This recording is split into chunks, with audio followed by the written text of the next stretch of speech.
We would shoot for like 2-ish hours and start wrapping it up fast if we hit that point. Oh man, maybe we could shoot for like under 2 hours. How about 90 minutes? I was being realistic, but if you want to shoot for the moon, let's go 90 minutes. I mean, if we shoot 90 minutes, we'll hit 2 hours, and that'll be perfect. Okay, right. How I it don't know works. how many layers of reverse psychology we need at this point. I'm never sure. 15 minutes. Wham, bam.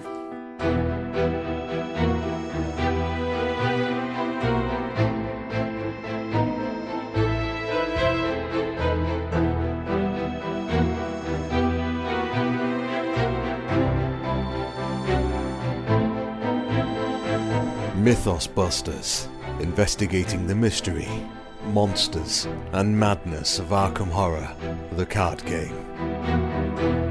Hello and welcome to episode 155 of Mythos Busters. I am Sean, and joining me tonight is the full crew. We've got Ian. Hey, Ian. Oh, hello. How are you? Oh, I'm good. Just still trying to get back into normalcy after BusterCon, I feel like. It was not a smooth transition for me. I don't know about you. No. The bumpiest of transitions. Can't have a weekend that great and then like have the real world feel nice for a while. That's sad that I said that. Scott's here as well. Hey, Scott. Hello. Same for you. Oh yeah, that was like, you know, in the Apollo missions when they'd come down from outer space in that pod and they just like smack into the ocean, even though they packed a parachute. Right. That was a right. rough crash down. That's what it felt like. Like plane landed and it was just like, oh wow, all of life is here and waiting to disrupt me. It's been waiting. None of it was on actual pause, and yeah, that's just how it goes. Justin's here as well. I am. You are Justin. Therefore, you are Justin. Correct. And I am here. Love it. And joining us tonight for the first time in the new capacity, you may know him. It's Nick. Hey, Nick. Hello. How are you? Welcome back. I hope your seat was unmoved by the intern that we let use it in your absence. No, it was great. I just had to brush away some papers and show notes and stuff like that. Which is, to be fair, that's how it was when I was here. So Yeah, nothing's changed. right. Turns out it was the stuff that you left there and the intern Yeah. was just afraid to touch. Yeah. I was hoping that you guys would shred it or something, but no, it's still there. So I guess I better take care of it all. No, we couldn't bear to move your room. It's exactly as you left it. You always have a place in Mom and Dad's house. I like how it's a room now and not an office.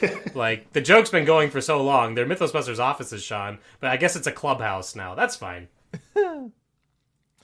So, we've got an extra special episode for you guys tonight. We're going to do a little bit of our normal intro just because that's a thing we do. But mostly what we're going to talk about tonight is our experience at BusterCon. Because, boy, BusterCon, it happened last weekend. And it was wonderful. And there was so much that happened. And we were so excited to just, talk about it with y'all. And then, if we have a little bit of time, we might round it out with a little bit of technical time. We'll see how it goes. But before we get to any of that, Ian, you want to tell us what's going on with the patrons? Yeah, so we just want to give a special shout out to the patrons because, as we've already talked about, we did complete BusterCon. We 100% in BusterCon. That's right. Platinum, baby. Yeah. So we just want to give a special shout out to the patrons, our board members, every single patron, no matter their pledge level, because it's thanks to all of your support that we were able to even conceive of BusterCon in the first place is something that could happen, and then 2, actually executing it, and 3, a lot of patrons actually were the people who were at BusterCon, so making it an actual thing and showing up and traveling and making it what it was. So just a special thank you to all our patrons for making BusterCon a reality. Boy, what a reality it was. So, Yeah. No, sorry, go ahead, Scott. I was just going to reiterate that thanks. there's plenty of patrons who I got to meet for the first time at BusterCon, and that was awesome. Got to play some games, and then also a lot of them came up and said, "Oh, like thanks for hosting this." And like honestly, it's thanks for showing up. Like I mean, we can host it, and we can dream of it, but without patron support, we can't run it. And even if we do run it, if you don't show up, then really we've done nothing. So like, I have to do that whole like, thank you, but honestly, it's the thanks needs to go out to our community, who is just our patrons in our community who are just amazing. Yep. 100%. We can build the house, but we need people to live in it. And yeah, it was a great weekend. We couldn't have done it without our supporters. So we, even if you don't listen to the podcast on the regular anymore, regardless of what your consumption of our content looks like, we just appreciate all the support and people who wanted to show up to our thing. Let's get mushy at the end though, because I'm sure that's coming. We'll just bookend it. So that was a good start. We'll do more at the end. Yeah, that's right. So let's talk about the week we had, because boy, it was a week. It's so crazy to think how long it was coming and how long or how quickly it went. I guess is the better way. It's like the most glorious sneeze one could conceive of.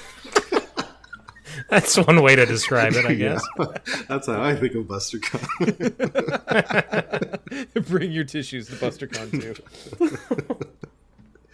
Okay. Anyway, so if we're accepting the months and months of preparation time that led up to last week, everything started when Scott flew in on Monday night. And Scott, as is our tradition now, we do our Mythos Busters event summoning ritual.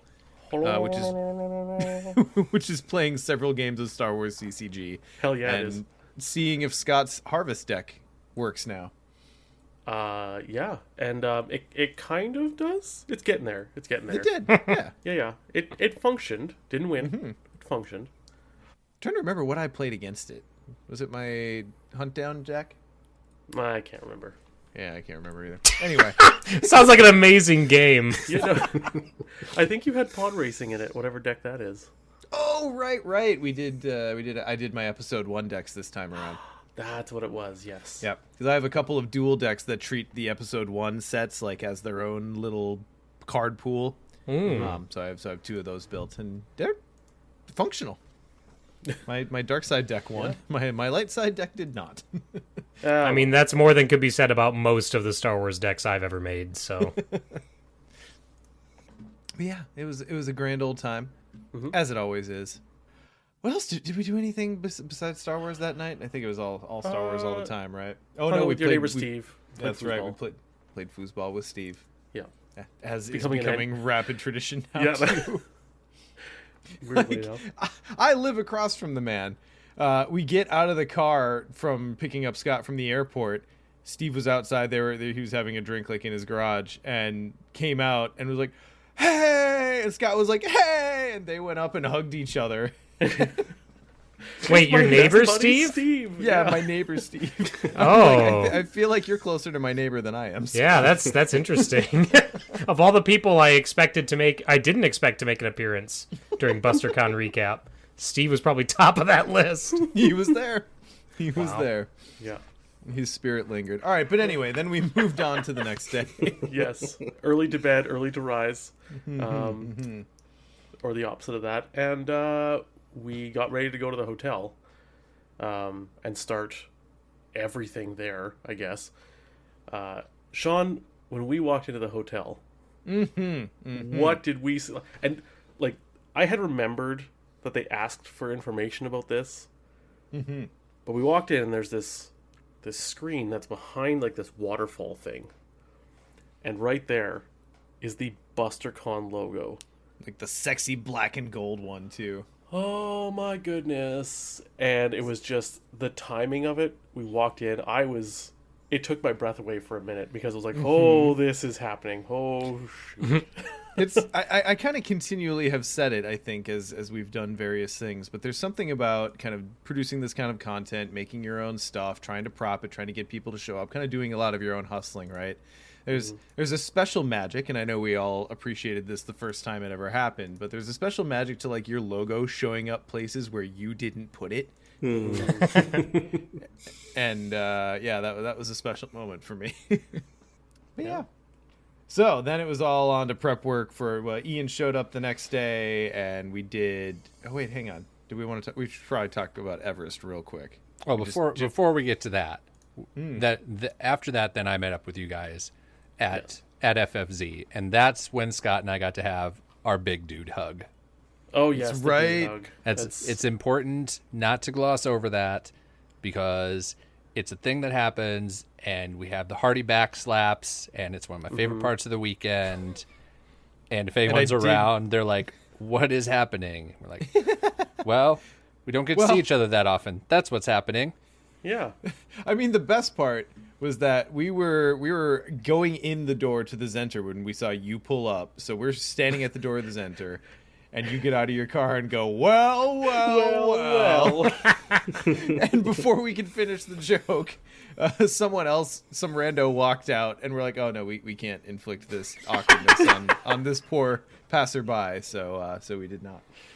Oh God. The reason the hug for me is so special, well, obviously because I'm getting to see you again, Justin, but you are pretty much the only person I hug that is bigger than me. You know what I mean? Like you are taller, and I feel enveloped by your arms, and that's a feeling I only get when I hug you. So I'd give great hugs because of my size. Yeah, so we did our little tech rehearsal that Tuesday, and then Sean and Scott and I went out for Nepali. I guess I should know better what the actual word is, but let's go with Nepalese food at one of our favorite places in St. Paul.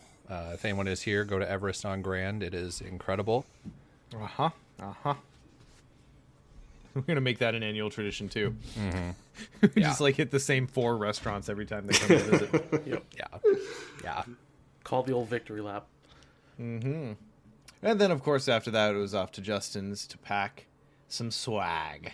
So, boys, I mentioned on the last episode we released that we had several pieces of swag. Everything kind of was championed by various parts of us. It was a little grab bag of love. So let's talk about the swag for the first real time. So let's start with the playmat, which Nick can actually weigh in on. I can. By the way, I hope I'm not too loud now. Like chat mentioned how I was quiet earlier, so I've adjusted things.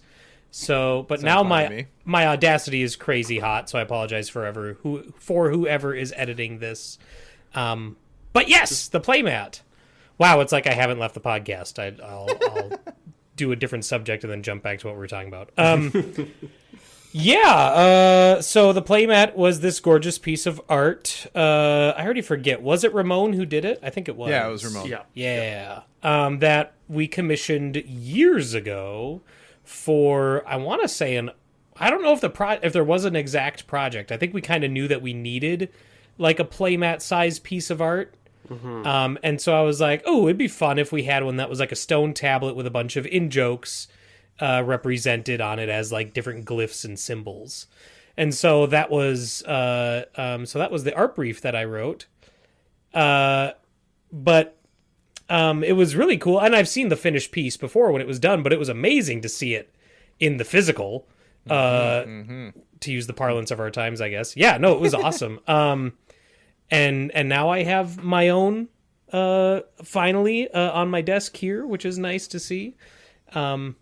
I can honestly say I had completely forgotten about it until I was at Justin's place helping you all pack up swag bags. So it turned out great.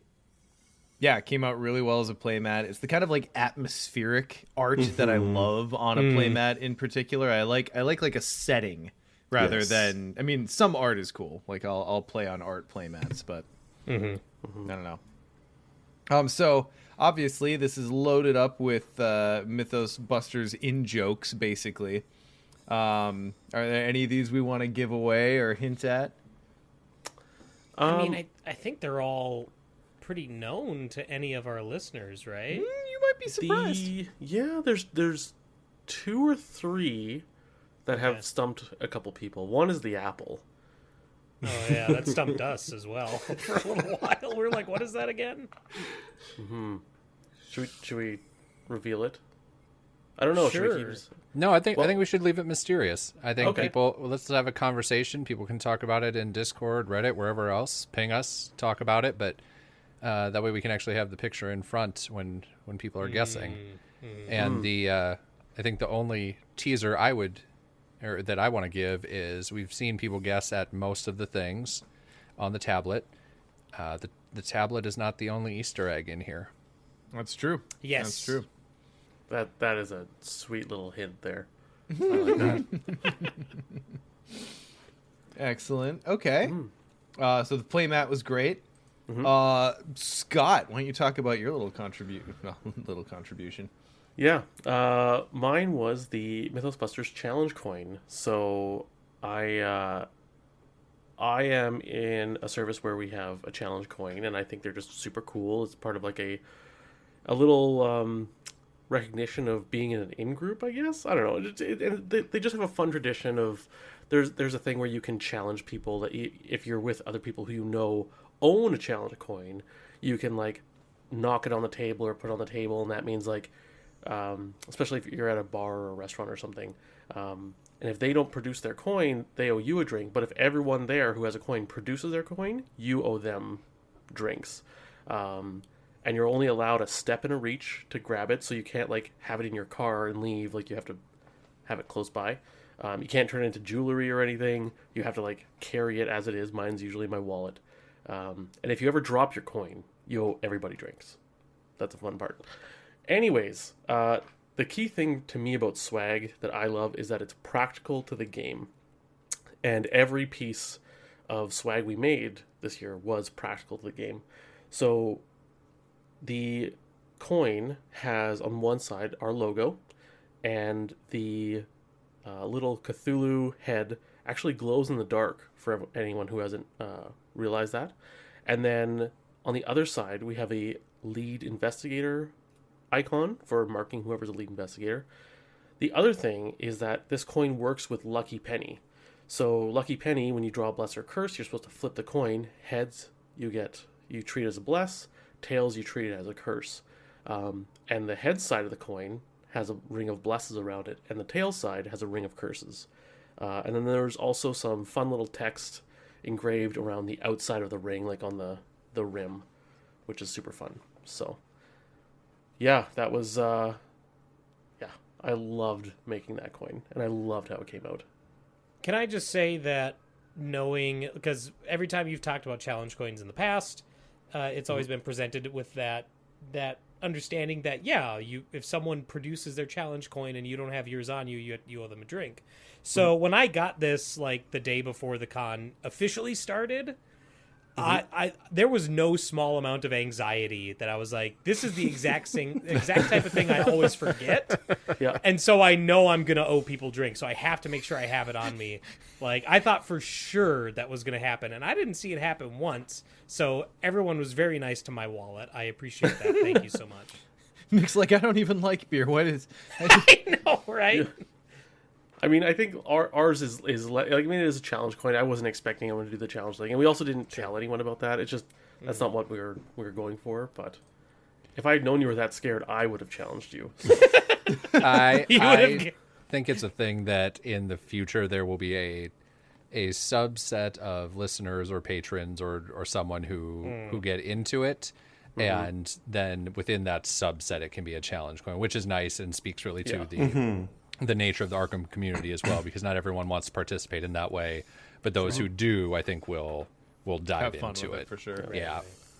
Well, But anyway, now it's a cool piece of memorabilia, and it's a lead investigator icon, so you remember who it is, and then you can also flip it for Lucky Penny. So, Or to enjoy the glow in the dark Cthulhu. yes. I forgot it's glow in the dark. or both. Well, now there's going to be a bunch of listeners who are scribbling down notes. Remember to challenge Nick at BusterCon. Right? Yeah. Got to justify his anxiety. But here's the Target thing. placed on thine self. Nick, I put my challenge coin in my wallet. So if you always have it and someone challenges you, you're just going to get free drinks all day, all night. Because if Right. they challenge you and you present it, they've lost the challenge. So, so now that they know that you'll have your coin on you, Yeah, when you put it that way. But now that he knows that they know that he knows. Oh no! And now the game begins. Isn't this how like nuclear détente works? something That's like my that. understanding. Yeah, if one country has their challenge coin and the other one doesn't, That country is allowed one step and one colony to grab its. And after they use the coin, we all glow in the dark. Oh no! Oh no! So, anyways, Altar Yeah. Ancient Evils.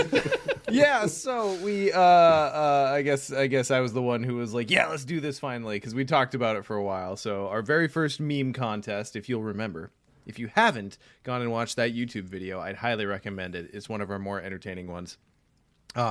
The meme contest winner of the first meme contest was the Live Laugh Love place one doom on the agenda. This may cause the agenda to advance art, and we love it so much. We laugh about it all the time. It's on our merch store. We had to just finally make it a card, so we did, and those came out so beautifully. Like it translates to that space of print so well. I will be using it in all of my scenarios going forward. I was working on a project this weekend of I had bought extra core sets so that I could get the encounter cards just in there for everything and have it ready to go and not need to pull it. And those definitely replaced Ancient Evils in a few of those sets I made. Also, we should give a shout out to Jess, who is the artist. If you go to Mythos merch, to any of the Live, Laugh, Love items, there is a link to her Twitter bio, which links to some of the other things she did. We are hugely appreciative of her letting us use that art. So thanks again for that, Jess. 100%. It's so good. We love it. And then the last big piece of swag in our swag bag was championed by none other than the administrative master himself, Justin. Go off, King. Yeah, we have Buster boards. Those are reality, and I think we've talked about them a little bit on here. So I'll be brief, but I do want to give a shout out to Primary Manufacturing in Humboldt, South Dakota. They're the ones we worked with to come up with this. We knew we wanted to have a board. We knew we wanted to very specifically have compartments on both sides.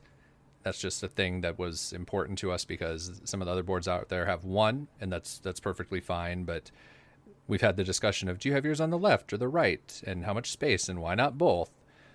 So we did that, and then I'm so stoked with how the art in the side compartments came out, because I think I mean, none of us are artists, and I think the direction I gave them was, we'd like to see something that's maybe like Art Deco tentacles ? I feel like that's half of our art briefs. Right, and it just crushed it. So yeah, I'm very, very pleased with how those turned out. Everybody got one of those. We had some second run ones that are great, and maybe just one little shiny patch on them when the rest of it's matte, but people bought some of those. So there's more out in the wild, and we've still got more, so I'm sure we'll be using those at future BusterCons or other Mythos Busters events. So, yeah, those came out really well, and can confirm. So, I use a weird, my daily drivers for my tokens, which is one of the weirdest things I'm going to say today, are a mishmash of different sets, just because for certain things I like how certain producers did it. So I've got Team Covenant, Health, and Sanity. And they fit beautifully in the Buster boards. I've got our custom clues that we did with Orbits. So the clues fit really well in it. And then what's the other thing? The keys. The keys are the perfect size to fit in the upper and lower compartments. So yeah, just if you're kind of in the biosphere of the various types of player boards that have been created, we hope you enjoy the Buster board. Because, boy, it came out so well. And we've got potential plans for the future on version 2.0 if we ever get around to that one. So, yeah. Looking forward to it. Okay, so we were packing swag bags all night. Which took a long time. There was so much swag in my house, you guys. Yeah. It was an entire dining room into the kitchen. Pretty sure there was still stuff in the car at that point. Yeah. Hours. And then hours of work. There was still the whole line of it in the basement, and yeah. Shout out to my wife, who's a good sport, and I did get everything cleaned up within the deadline. Woo! Excellent. We love that for you. No divorce. You know this by the fact that Justin is still alive. But yeah, so next day, Ian rolled in around noon-ish. And then we're just on to the space, getting things ready. Mm-hmm. I think it's probably a decent time to talk here about my little... Well, I mean, obviously we all helped on all of this, but I'm gonna say that the Tome of Tentacles was originally the spark of the idea. Was my idea. It was. So the Tome of Tentacles, I'm calling special attention to this because, as Scott mentioned earlier, we can build the house. We need people to live in it. We can set things out. We need people to engage with it. This was exactly that sort of thing where it's like, okay, we're gonna have the BusterCon guest book be the Tome of Tentacles. Mm-hmm. So the idea was we have this giant leather-bound tome in the center of the room, or off to the side in the center. And anytime someone draws a tentacle or the game otherwise ruins your day, you go sign the book. And then on top of that, we've got the Bell of Impending Doom, or whatever we ended up calling it. So you sign the book, and then you ring the bell. And my goodness, everyone took to that so well. Like the reaction and the signatures and the stories that came out of that ended up being better than I could have ever hoped. So that was one of the most fun things we got to set up. Yeah, we got a custom bell, and I think this is going to be something that we aim to bring to almost any event we're hosting for sure, but any event we're at. Any place where we won't get a noise complaint. Yeah, pretty much. We have this bell and this tome where, so I mean, we have like the few days that were BusterCon that, like, you know, there's these pages here, and then we're gonna like, okay, starting on this page, it's this event or that event, right? And so you can kind of see this time, because I think we filled 12 or 14 pages out of like 200. Yeah, in that book. Like we made a good dent in the book. Mm-hmm. So the bell had an engraving, which actually kind of fits in with For Whom the Bell Tolls, or The Bell Tolls, the card. But it's said not to know for whom the bell tolls, it tolls for thee, which I thought was just sweet as hell. My favorite story from it, I think I have two favorite stories. One is McDogg and Morton, I forget who else was in their Iron Man group, but they drew 15 auto fails in Pin-Up Despair. And at the end of the scenario, Morton went up and just wrote that in the thing, and then just hit the bell 15 times. And like the first 3 or 4, you know, no one's looking. Then like it kept on hitting it. I just remember like tons of heads just looking at him, and him just smiling and like nodding. Yep, that's what happened. So, yeah, it was like it was perfect because like the idea of it was that it's a good way to disperse that feeling that you get after pulling a tentacle to the room, and you like offer that energy to the room, and the bell was perfect. I was saying too at the end of the con when we were kind of packing up, that bell had like little chips and tiny little dents, like it had wear in it, and I'm like, I am so happy, like I can't wait till like 5. Oh man, imagine 10 years from now, and that bell is just beat to shit, right? Like it is just. Yeah. Oh, We're gonna Liberty Bell that shit. I'm real excited for the next time we use it, because I feel like a lot of people were happy about ringing the bell or liked it as an event, but were a little tentative, right? And so it was, okay, I'm gonna ring it, but then as the weekend went on, definitely got a few more ding. And so I think we're going to get more and more of that, especially depending on the severity of the auto-fail situations. I gave it one particularly hard wallop in a story I'll tell later, but I do love that you came up with that idea, Sean. Like that you were the one as the resident king of salt, because if anyone was going to come up with a salt exorcism ritual, it would make sense that it would be, which is what it really feels like it is. Yeah. It's funny because it's true. But yeah, so we've got a really cool video that we shot after the fact, kind of paging through. So we're gonna put that up on our YouTube at some point, paging through the Tome of Tentacles, and seeing all of the signatures from the day. So pay attention to our YouTube channel in the coming days to check that out. You can pause it and read all the stories. Mm-hmm. They're fun. I must say, I gotta mention, I think my favorite story, and partially because I know the person, but Philion was playing, and he wrote something in the book. It's like, up by 5, testing for this or whatever, and he's like, I think he said, I'm only gonna fail with the tentacle, and then he's like, I think I'm about to go sign the book, and then reached in and drew the tentacle, and it was just like, oh my goodness, beautiful. So, don't tempt fate. It knows. So, as far as the kind of the setup goes, we got our bags and everything in order. We got probably a good time to mention Reaverman's corner, right? Yeah.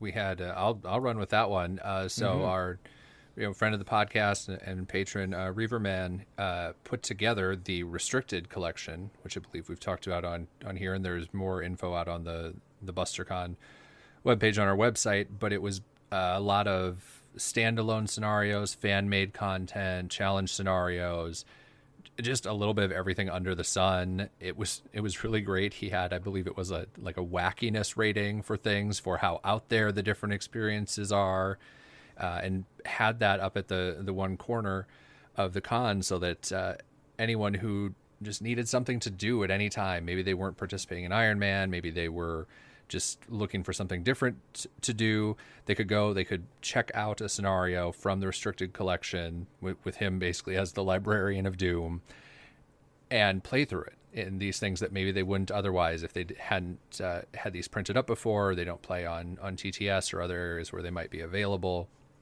So it was super cool. And just huge shout out to Reaverman for putting that together. It really rounded out what was available in terms of playing Arkham over the weekend.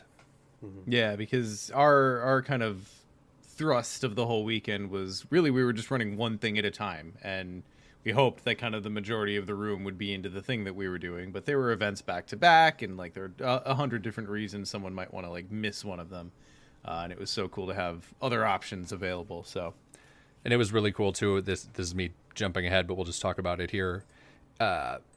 On, I believe it was Iron Man Day, so on Saturday. So the Beard, who designs a lot of fan-made scenario, has done like Cyclopean Foundations and some others. He was attending, and he and Reaverman talked about it, and what they ended up doing was, in addition to just having the restricted collection available, the Beard made himself available so that if anyone wanted to play his scenarios with him or discuss them, it was essentially a designer Q&A / play session, and just so cool to connect with people and get to hear about what people think about his work, and then people who maybe don't even understand everything that goes into designing these things gets to hear about it, and just so cool. Yeah. It's just kind of cool to have that touch point for the community, where those names that you've seen around and those people whose works you've enjoyed, like some of them are there, and you get to just see them. Cool. I really like to, Justin, you mentioned like he had a wackiness rating. He also had he basically had a little binder that reminded me, that had all the scenarios and wackiness rating, difficulty, kind of what it's about and what are you looking for and all this stuff. And it reminded me of like a wine list at a fancy restaurant. It's like a 4-page little duotang or whatever that has like everything listed, and it was I don't know. Chad over there being Arkham sommelier. Yeah. You heard it here, folks. The restricted collection is like a fine wine. I'm sure it ages well too. So probably move on to day one, right? I mean, I suppose Nick, that's when you showed up, was that night, and then we kind of like finished all the finishing touches on our swag, more or less.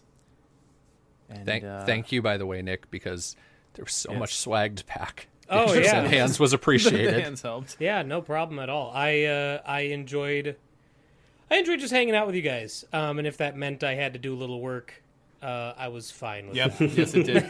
Yes, it did. That was the price. From podcast host to pack mule.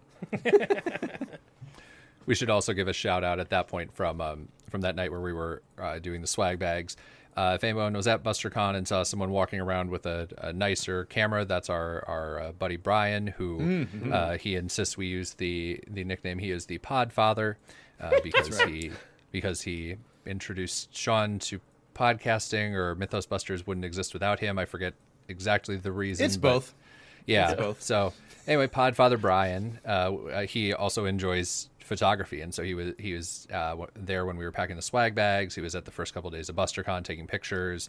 We'll be sharing the ones he took. They turned out really well, but it was great to have him around as well. Yeah, he took some really good shots.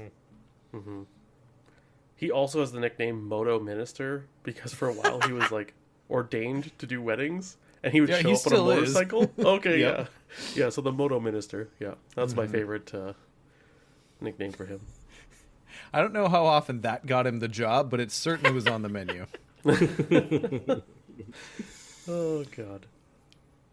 Anyway, A1. so Yep. like, okay, so we're not going to get like super in the weeds on like all the weird little logistical things we learned, but I did think it was really funny that we like showed up on the second night to like finish all the swag packing at Justin's, and then we were like, oh, we can't pack the playmats here. It's not going to work that way. Yep.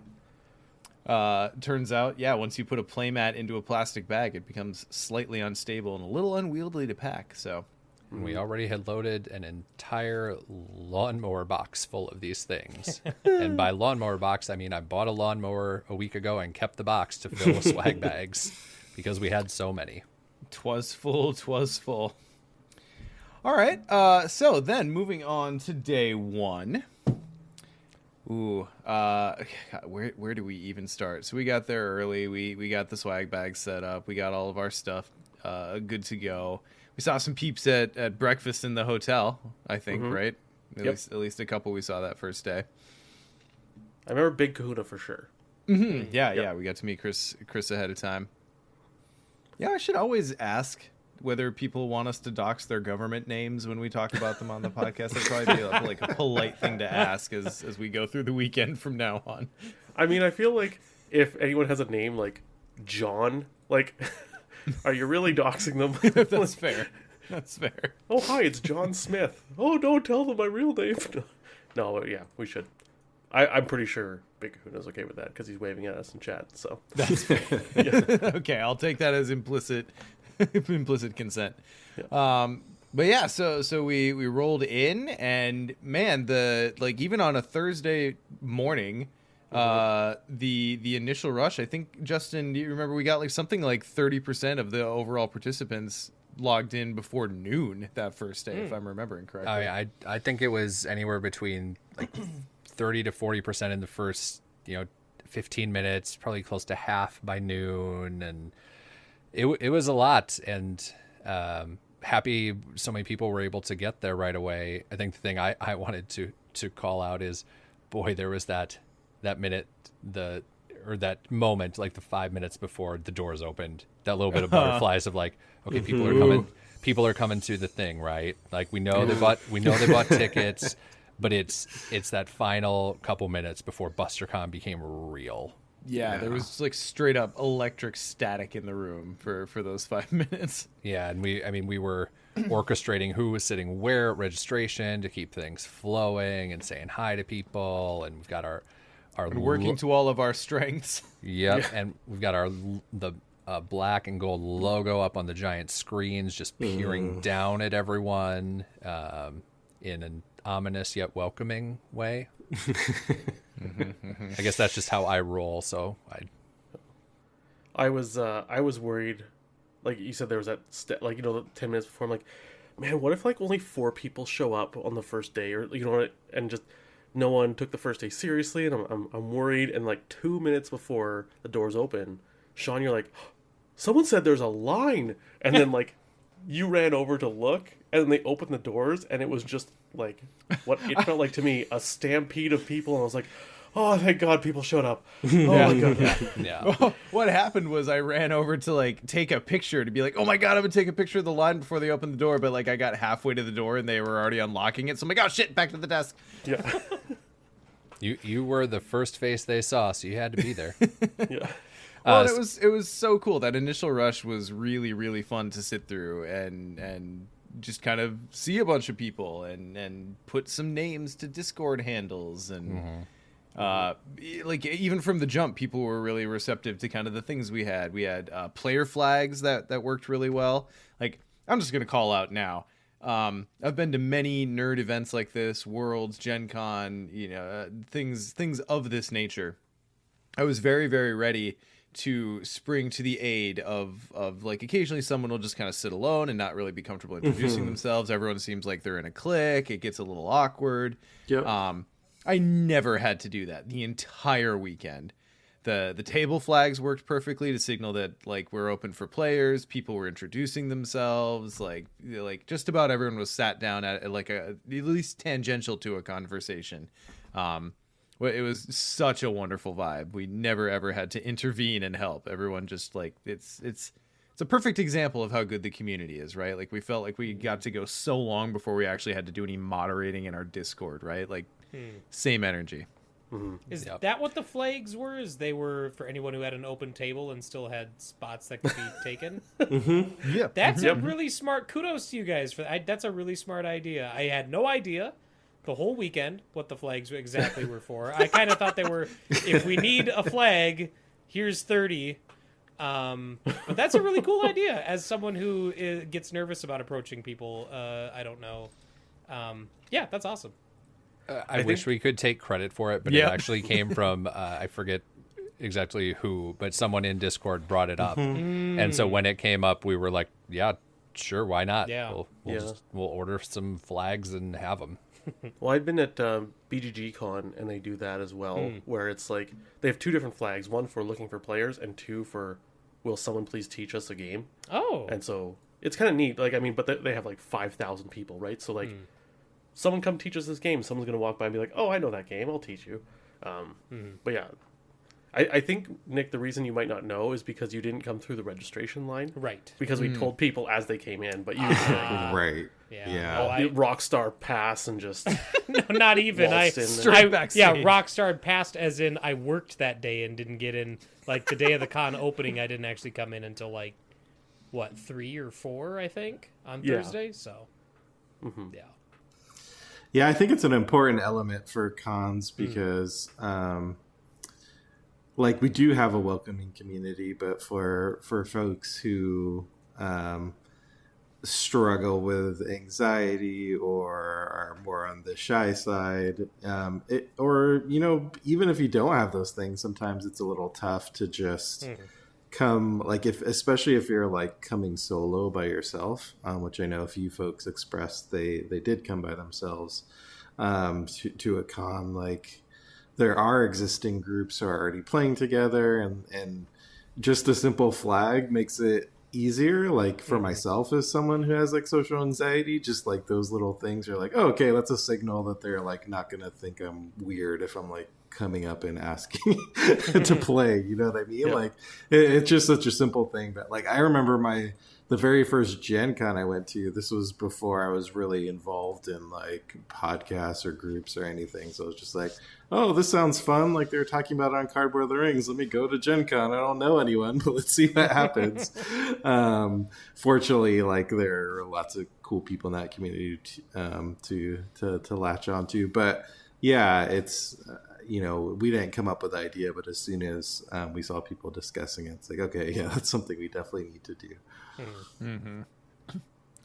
And just real quick, we had someone ask when we're talking about how many people are there and involved in these different things, what number we landed at. I forget what the final actual number was, but it was basically 100 people is where we were at. And so I think we had, what was it? By the end of the first day, I think 80% of the people were there. And so that, considering it's a Thursday, that was great. And we're very happy with the turnout, especially considering we did have to move the dates, which you've heard us agonize over. But we're pleased with it, and we hope it just gets bigger from here. Yeah, turnout was great. Like, as Scott said, there's that moment beforehand where it's like, God, is anyone actually going to show up? and 100 people I am over the moon about. So, so I guess our first event of the day was Epic Labyrinths of Lunacy. And I have to say, we were on the mic and kind of getting people set up and whatnot, and I asked the question, like, how many people have not played Epic Labyrinths yet? And it was most of the room. Like 90%. And I was like, oh, that's so special that they get to do that the first time here, because I feel like, well, we've talked about this endlessly, but Labyrinths is one of those things where, like, you kind of really only ever want to play it Epic multiplayer. Yeah. And long spaces in between so that you can forget the actual solutions to the puzzles. Yeah. And it's almost like, there's 3 different tables, right? I'm not sure if we're spoiling. We're not spoiling anything. It's 5 years old. There's a route, like, essentially table A, B, and C. And playing each of them for the first time is a cool experience. After that, it kind of tumbles off. But, if you play through them not Epic, you kind of understand what's going on. I feel like it takes away the luster of it. And, like, that first time playing Epic Labs is just, I think, a fantastic Arkham experience. And I'm just so glad that we got to coordinate it for, it was like 50 people at that point. Like, it was a great experience. Yeah. Even for myself, I hadn't played at Epic since the Gen Con when it first came out. So it was really interesting revisiting it after all these years. And also, I know we had this whole thing of like, are we even going to get to play in our own con? Like, we're probably not going to have time. And then for the most part, we all, I think, got a chance to play at least some games more than we thought we would. Yeah, that I was definitely on the side of just assuming, like, I'm not going to get to actually play this weekend. And luckily I was wrong, and yes. I got to play several games. I didn't get to play everything, but I got to play several games.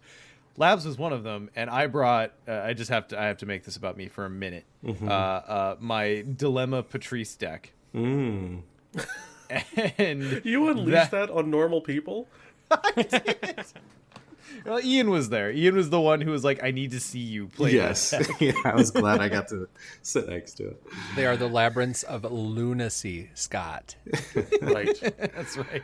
Okay, it fits. But that deck actually kind of worked. Yeah. I have some edits that I'd like to make. And there were some turns where I had to, like, pause the board and ask everyone their opinion a little bit, which, maybe is not a thing. I wouldn't play this for an Iron Man, for instance. But it worked. And Katya was firing. I had like 3 dilemmas stacked below Katya and ended up like triggering a couple of those at some cool moments. I got to fire off on a Fickle Fortune and like heal the entire board because we were doing okay on Doom, but like just for how many of the traps hit people, like there was a ton of damage around. Like being able to play that Fickle Fortune really felt like a breath of fresh air for the group. Yeah, I thought it worked well. It was fun. Yeah, I was in that game. I was also playing a kind of ridiculous deck because I was playing a Harvey Necronomicon deck. Yes, you were. When I was coming up with standalones, I was like, what ridiculous thing. I never got to try Necronomicon because it got tabooed right out the gate. So I just threw a bunch of secret stuff in there. And so like through the course of Labyrinths, I was just playing my own mini game of like how many secrets I could stack Having played Labyrinths before, I kind of knew what the end game was going to be like. So I was just stacking more and more. Just like if you look at our BusterCon photo album of a picture of secrets stacked on Necronomicon. But part of it too was like I stacked it, and this was during lunchtime, and so like I needed to eat lunch. I had Scott come over and cover for me, but I was like, okay, call me back when I'm about to unload my Necronomicon secrets.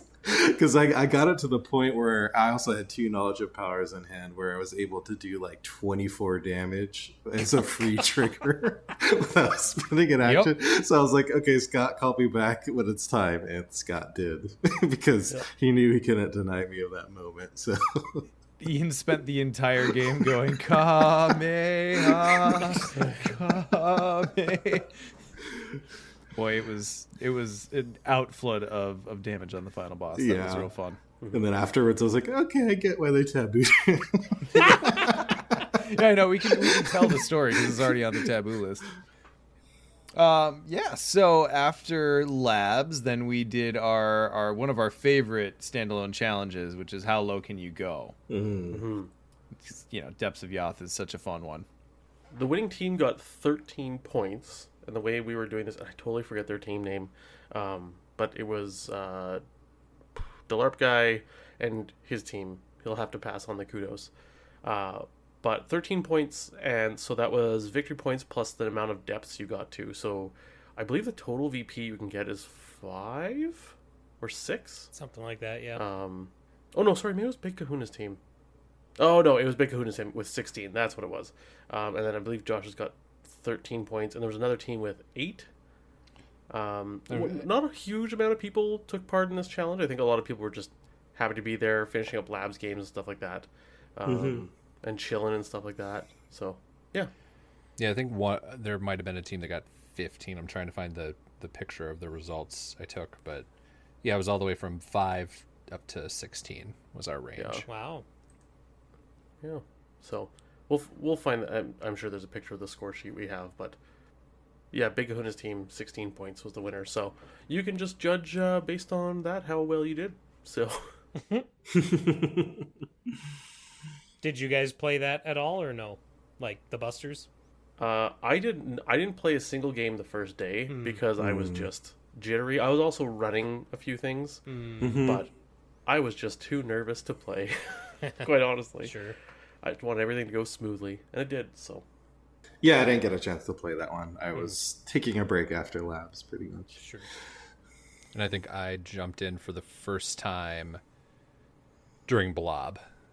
But otherwise, yeah, I was at the desk and such. I think Scott, you and I were kind of hovering quite a bit. Yes. Of okay, this is real, right? It's happening, and people are having a good time.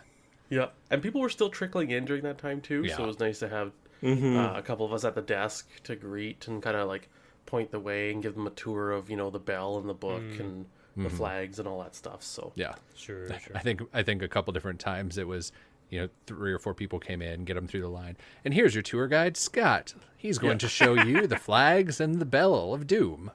after that, we had the Epic Blob, which Yeah, we did. Yeah, I ran it, and it was Thoth who volunteered to help me, and he came up with a completely awesome idea that went way better, I think, than any of us could have expected. This is one of the high points for me, for sure, in the weekend. Yeah. And basically, he came up with this idea that we are going to allow people to pay to win. So it was a charity drive, essentially, for Trans Lifeline, a charity that we have been supporting for quite a while. And the idea was that in Blob, you can make countermeasures, and these countermeasures are useful things that teams can use, but you start out with like one countermeasure per every 2 players. Like, it's not a lot. It's about half the number of players. And they're quite intensive to get within the game, to create out of clues or resources, or I forget how the mechanic works. But we basically allowed, so you could donate $5, or every sequence of $5 that you donated to Trans Lifeline, we would add a countermeasure to to the board, and we upped the blob's health as well to balance it out. So I think there was 55 players, which is a huge blob. And we made, instead of 15 health per person, it was 20 health per person, to compensate for the fact that we figured, like each person, on average, 1 or 2 countermeasures extra per person.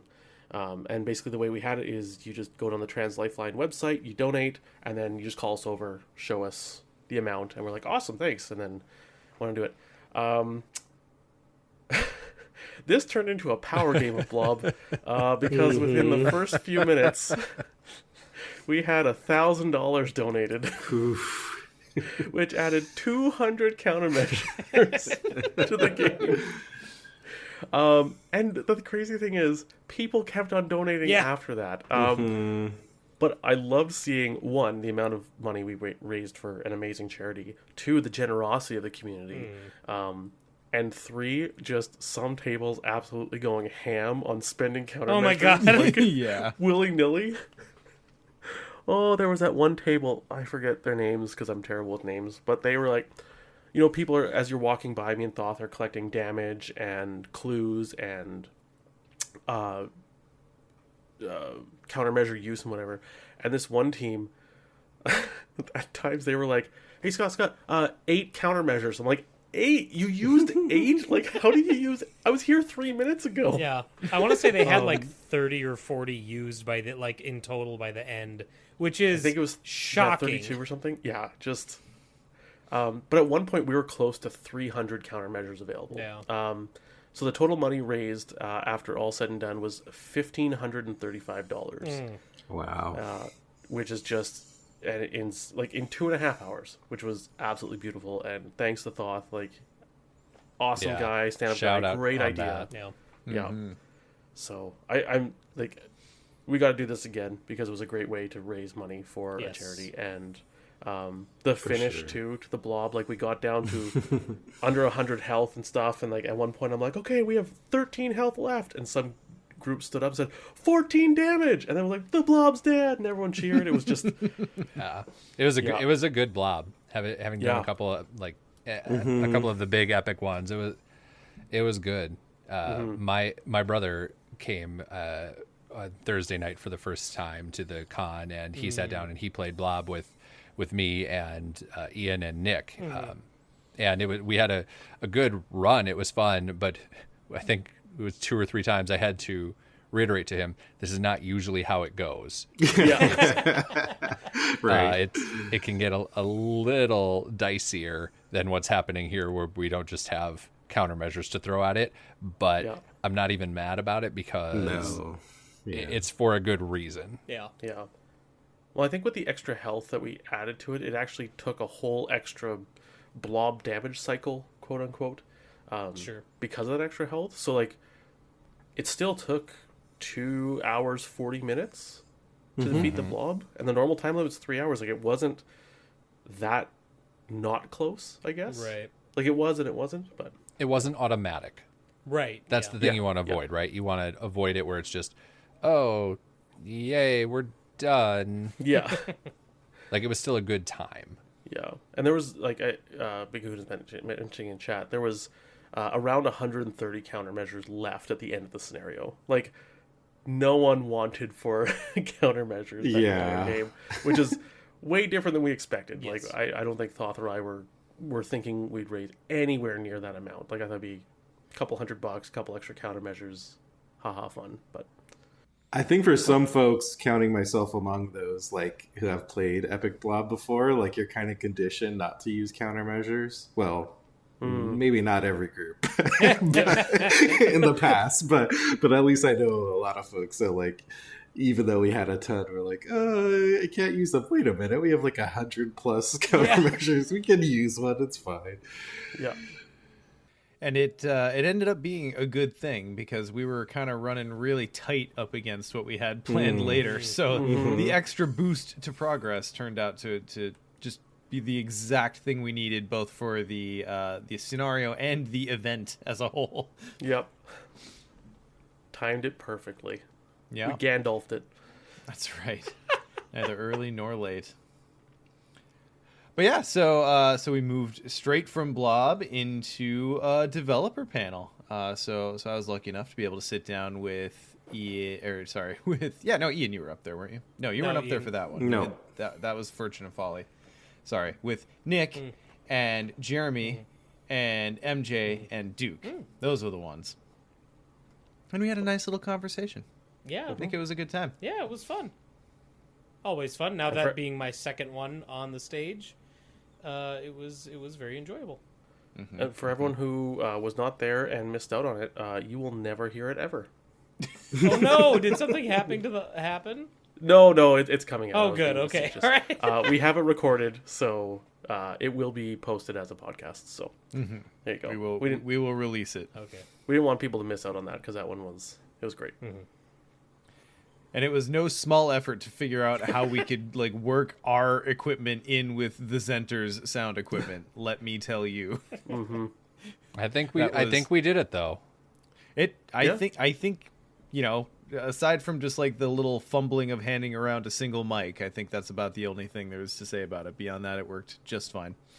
So yeah, look forward to that. I had a really good time. And then also related to the devs, it was kind of an informal thing, but we had the privilege and honor to introduce Arkham's new developer to the con. And I suppose if you weren't at the con, we're doing that for you right about nowish. So Walid Maroof is the new dev on the Arkham team, and we had a good little chance to hang out with him throughout the weekend. He and his partner. But yeah, so very excited to see. Well, he's got a very unique perspective on games. Had a chance to play some of the other games that he's made prior to his time at FFG at some after parties, and that was a good time. So yeah, I'm very excited to see what his vision brings to the Arkham equation. Can confirm Walid's good people. Very happy he's on the game, and excited to see what he does. Hell yeah. Well, and then after that, we went back to the hotel and kind of collapsed in a collective puddle. But after we reconstituted ourselves, I managed to convince the guys to play a game of Marvel with me. Oh God, that's right. And if anything was going to cause Mythos Buster Civil War, it was possibly that game of Marvel Champions. Fittingly, yes. I don't think I have come so close to flipping a table in a very long time in that game. Who did I even play? I played Spider-Man. That's right. Of course I did. Yeah, you were playing Miles. Yeah. So Scott and I had played the night before, and I think I picked the right deck for you because it was if you've been out on Champions DB, it was the Leadership Wolverine deck, the Bub Club, which is all about recurring Jubilee in particular and getting like crazy damage bonuses out of it. And I thought it was exactly the kind of fiddly that Scott would enjoy. Yep. And I think I nailed it. You did. That deck was very enjoyable to me. The first night. The first night. No, the deck was enjoyable the second night. It's just that the enemy deck was not enjoyable the second night. It was just that we played 4-player Marvel without having a dedicated Justice. Yeah, I mean, I think that's on it us. was really the team composition. Like, I kind of blame myself because at first I wanted to play Scarlet Witch because she's my fave in the game, which I think would have been more of a... Yes, she would have. Yes, yeah, more of a threat mitigator. But then I was like, I'm always about like trying something new. So I was like, okay, let me try Gambit. I haven't played that, which was like an aggression deck.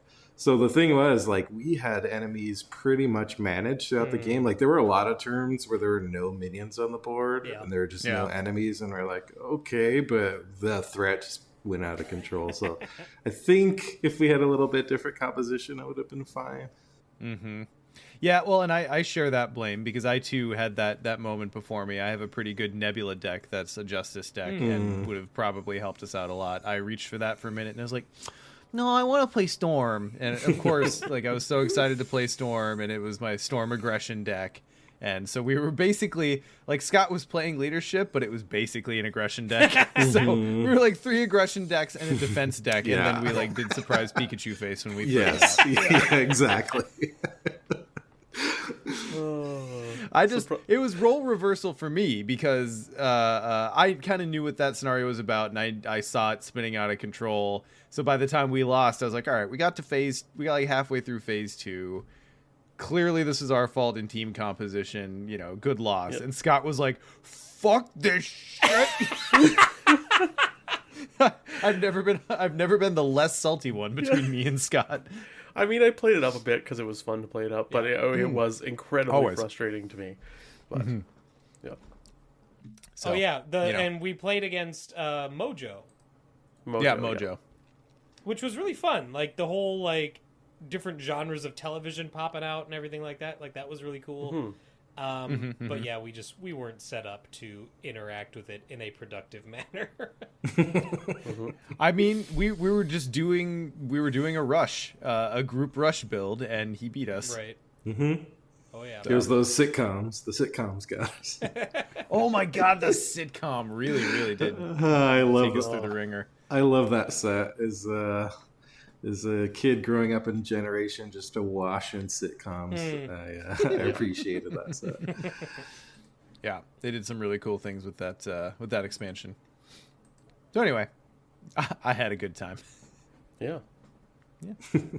I did too. It's fine. All right, cool. That's Scott's implicit agreement to play Marvel with me again the next time. I'll play Marvel again. Yeah. All right.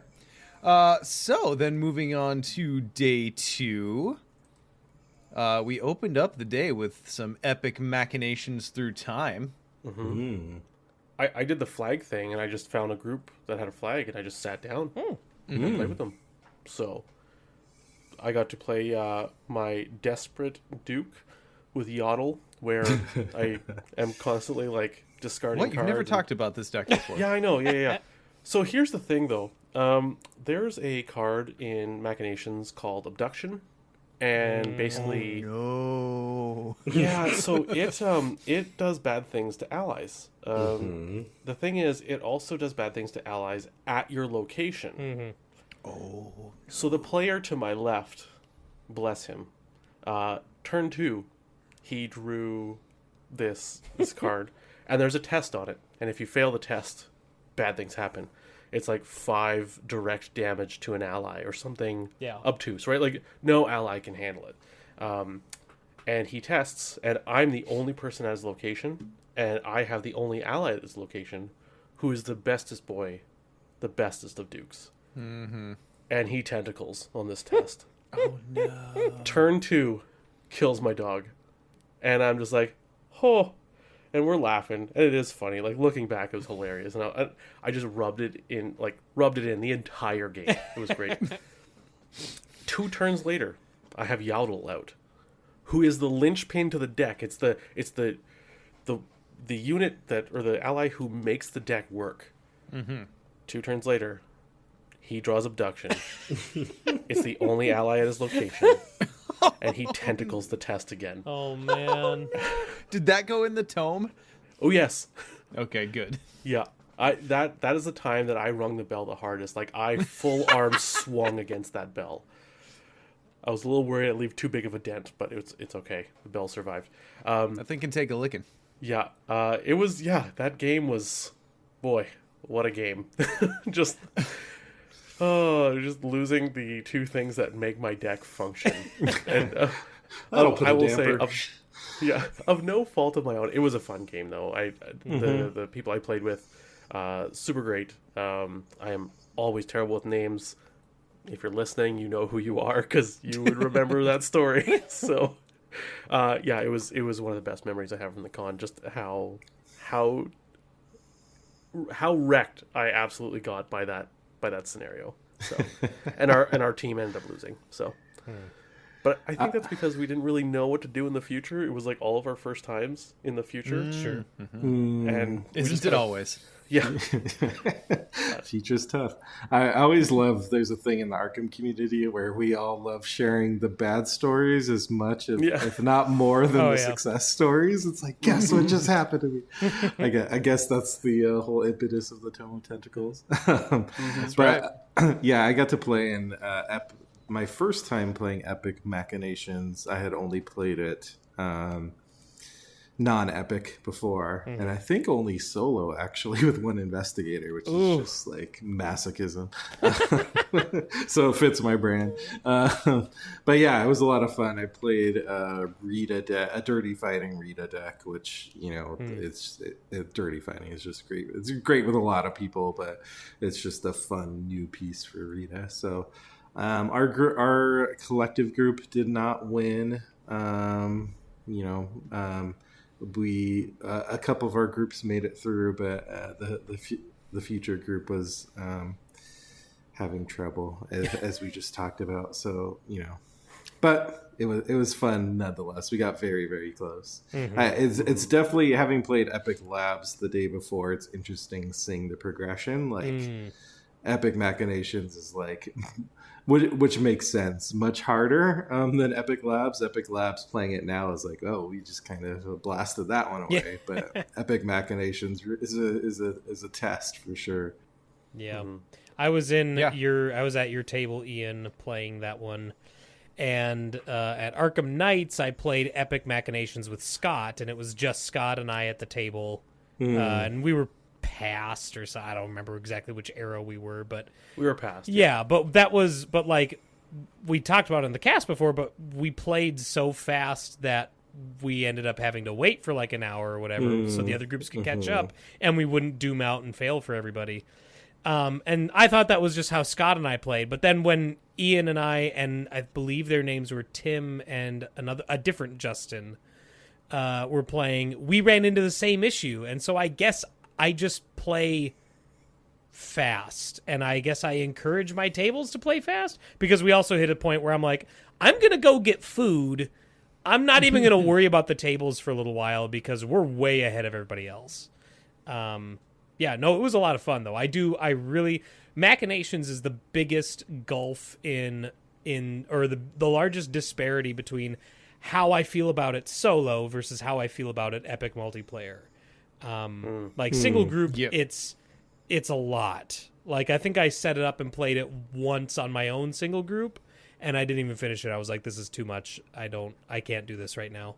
And haven't done it since. Whereas Epic, you can tell that's where that scenario lives, because it does so well in Epic multiplayer. It's so fun.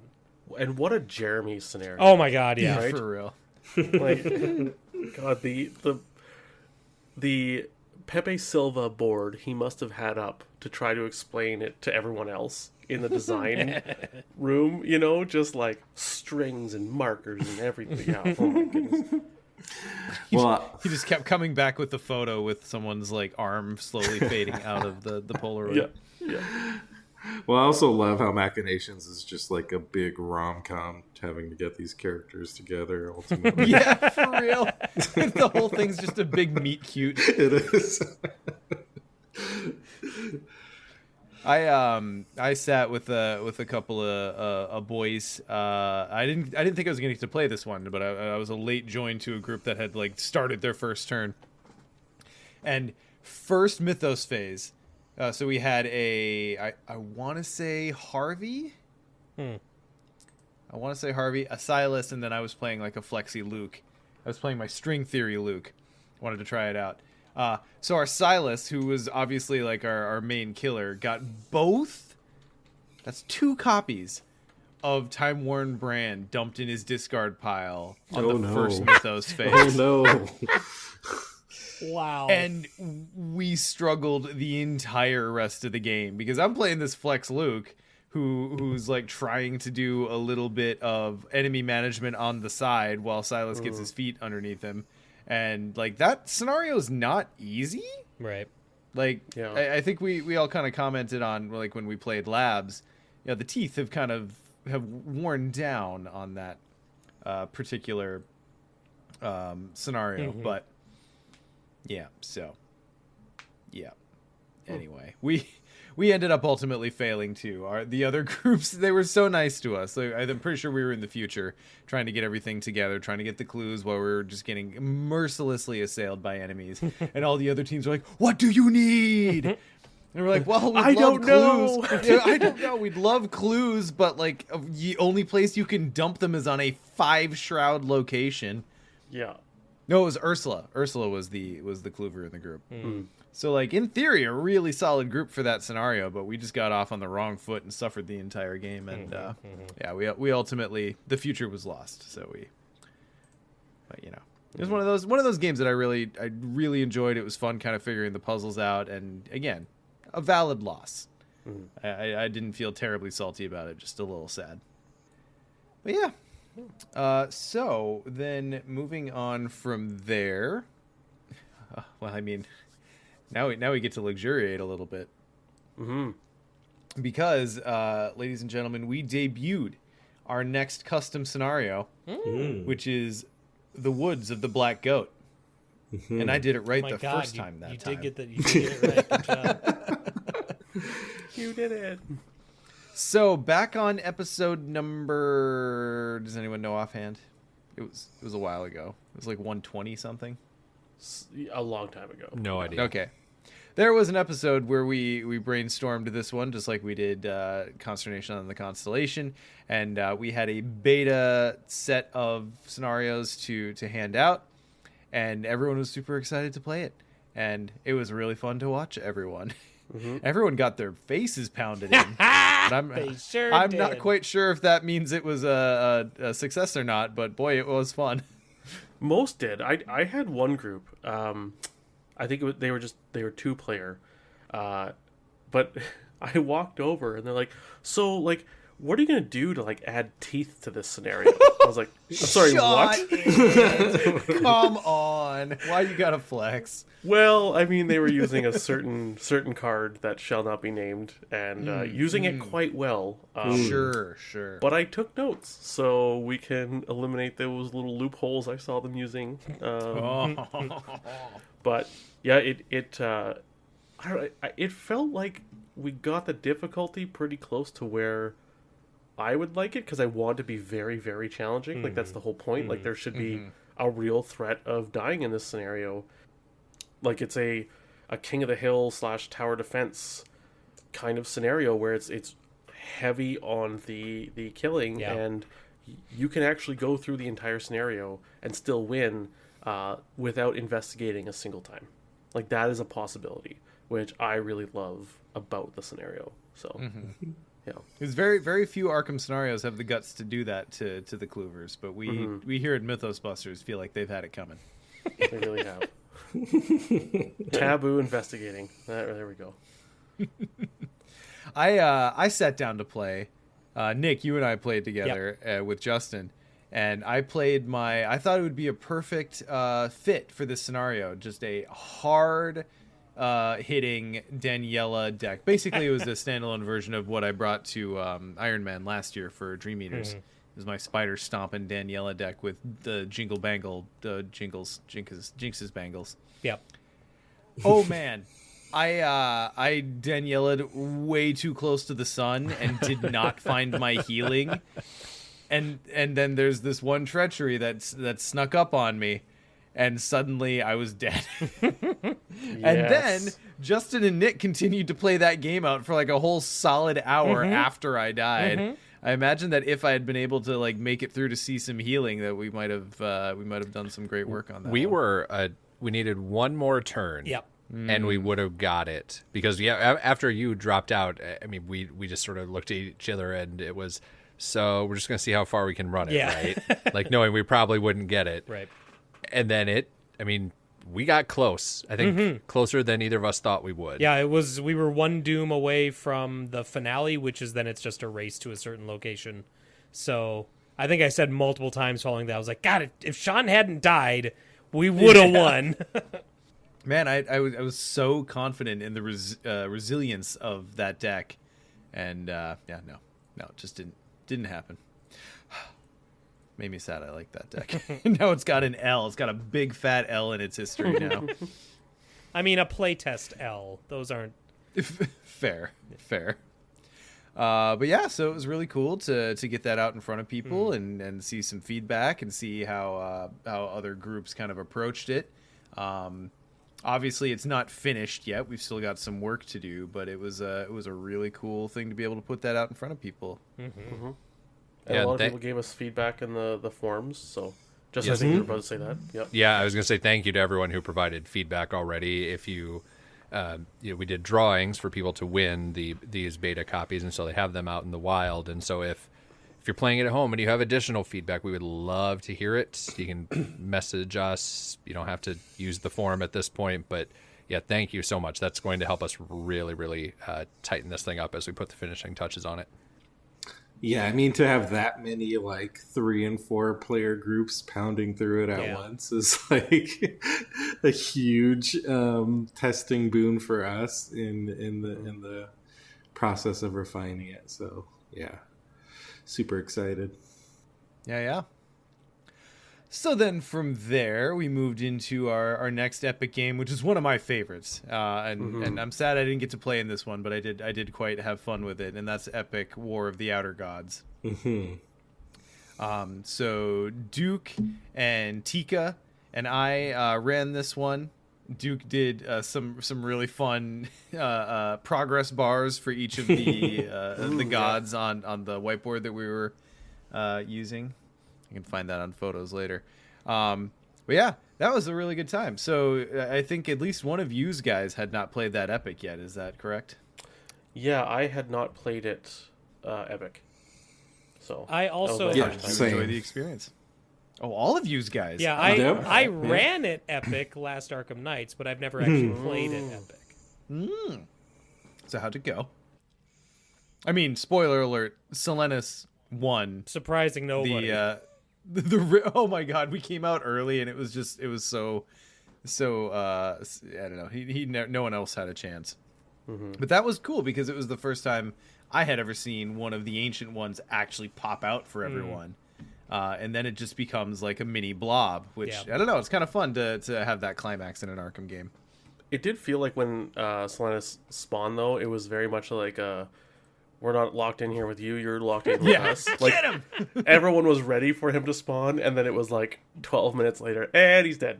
Scott, were you? I'm having trouble remembering who I was playing with. Were you in my group, Scott?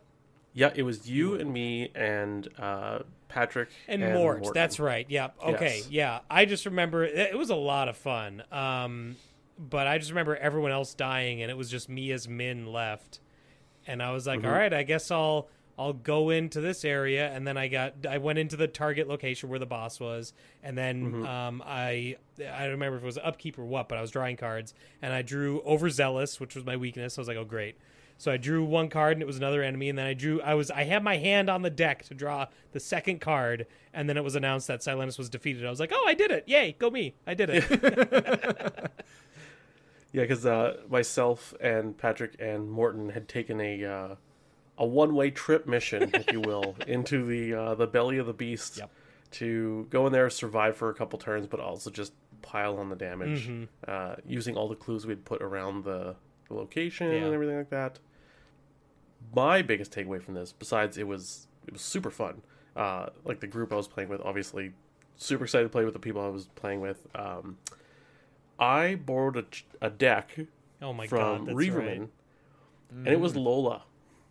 And I have not had this much fun playing a new deck in a very long time in Arkham. And it was Synergy Lola that starts out with 5 permanents in play, 1 of each class, so that every single synergy card in your deck is already at max power. Yeah. Fires at full strength, You had one Yes. turn where you threw down 2 gang ups, and you swung at +6 combat for +6 damage, and that was when we determined that deck would be called Swola. Yes. Swola Haymaker was the... Yes, that's right. Wow. That's right. Yeah.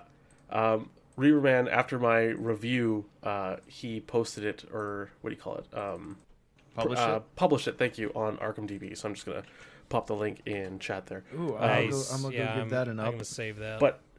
But like, so I got Crystalline Elder Sign on my first turn. So now I'm at all 4s. Living Ink, which I have been so on, did amazing. The way he upgraded it, it has the he has an additional +1 to the chosen skills and a -1 to each other skill. But he picked 2 skills, so basically it's a +2 combat, +2 intellect. and you can choose when you want to trigger it, so which turns you want it and not. The 5 permanents include Keen Eye and Another Day, Another Dollar. So Keen Eye, I actually used. Like, I was... it happened. And yeah, all the synergy cards. Man, when they... join the caravan, like, fast, 0 cost, move to any location. Yeah. Any reveal location. Like, oh my goodness. Strength in numbers. It's like 6 elusive wild... used to be. Yeah. Strength in numbers. 6 wild icons. Why not? Like, oh my goodness. And yeah, gang up. 3 cost, plus 6 combat, and you're doing 6 damage. Or plus 5 combat, sorry, and you're doing 6 damage. Like, it's just... Now I have to ask, were you playing with the tabooed ability and weaknesses? Yes. Do you feel like it made a difference? I think I drew the weakness once, and it did. I never used the tabooed ability. Okay. Oh, the hard action to change roles. Yeah. Okay. I stayed in Interesting. Mystic most of the time. Like, this deck is built to just live in Mystic. Yeah. Like, you put out Leo DeLuca and then, like, a couple other things, and, like, it runs, and you just stay in Mystic unless you need to, like, switch out, play a card, switch back to Mystic. So, anyways, it's a super fun deck. And it worked fabulously. I love it. I absolutely love it. This might become, like, one of those decks I keep in my stable of standalone decks. So, yeah. Perfect. So then, I mean, I suppose let's talk about the Keystone event, huh? Dead CCG Day? Yeah, Dead CCG Day, yeah. No, Iron Man. silly Iron Man. Oh, right. That little chestnut. Yeah. So Iron Man Saturday rolled around, and oh boy, everyone was ready. Like, we're always there early and ready to go, but like Justin had the forethought to get a little bit of video of people coming into the room, and when you watch that video, everyone's coming in with a purpose. I think we had within the first minute and 15 seconds, we had 60 people in the room. Yes, Of people just book and sit down and go. And I think, Scott, did anyone actually take you up on drawing weaknesses, or had everyone done it the night before? Everyone did the night before. I walked around and asked every single table. Not a single group needed a drawing of the weaknesses. So, Yep. And I had seen them all throughout the day on Friday, too. Like, it wasn't just people ignoring the process. It was like, nope, we did it beforehand because, yeah. because time constraint. The fun part with that video, and we'll post a link to this over on the BusterCon page as well. It's in the album that we have, if anybody's seen that already. If you go back and watch it again, no one makes eye contact with me. And I mentioned the video was out there off and on to, I think, 3 or 4 people after the fact, and they're like, man, I didn't even see you standing there. Yep. And I'm not necessarily an easily missable person due to size and the fact that I was wearing one of our obnoxious yet awesome jerseys that we all wore. And just, I was invisible because people were so hyper focused. It was incredible. Yeah, it's a fun video. Yeah. So, let's talk a little bit about Iron Man. At least our own experiences with it. So when we drew weaknesses, there was only like 2 or 3 weaknesses I was really worried about. Obviously, like the Offer You Can't Refuse, Doomed, Overzealous, the ones that everyone's worried about. But as my killer Silas, I was like, oh man, Dendromorphosis would suck. And What'd you draw, sure Sean? enough, What'd you draw? sure enough, I drew plants. And I couldn't summon the gumption to call myself a coward. And as it turns out, that was fine. Like the Silas deck that I was running, it runs really light. It's got like a 4-card kit. And I never need both hands occupied, so I'd always just rock around with one weapon until plants would show up, and then throw my other weapon out when I got rid of it, and it ended up not being a pretty big thing. So, worked out well for me. Yeah, I drew... Goodness, what did I draw? I don't even remember. It was inconsequential. That's not a weakness. I remember that much. It should be. Goodness, what did I draw? You weren't through the gates, were you? No. No. Oh man, I can't even remember. It was. Chronophobia. Was it your worst nightmare? Oh, it was my worst nightmare. Yes. Yeah. Which for Luke is not a big deal because he can just always Just vamp dance. out into the party box. Oh my god. I remember sniping that thing a couple times. I drew Haunted, which is like that's fine of weaknesses. I'm just like, okay. For real. That's what should just be printed in the text box of the card. Yeah, that's fine. It's fine. Justin, what'd you get? I forget now. God, what did I get? It's where you lose all your resources. Oh, Paranoia. There you go. And it's, I think at least 2, if not 3 of the scenarios it popped out within the first 2 or 3 turns. So it was fine because I'd already played down. So yeah, it was fine.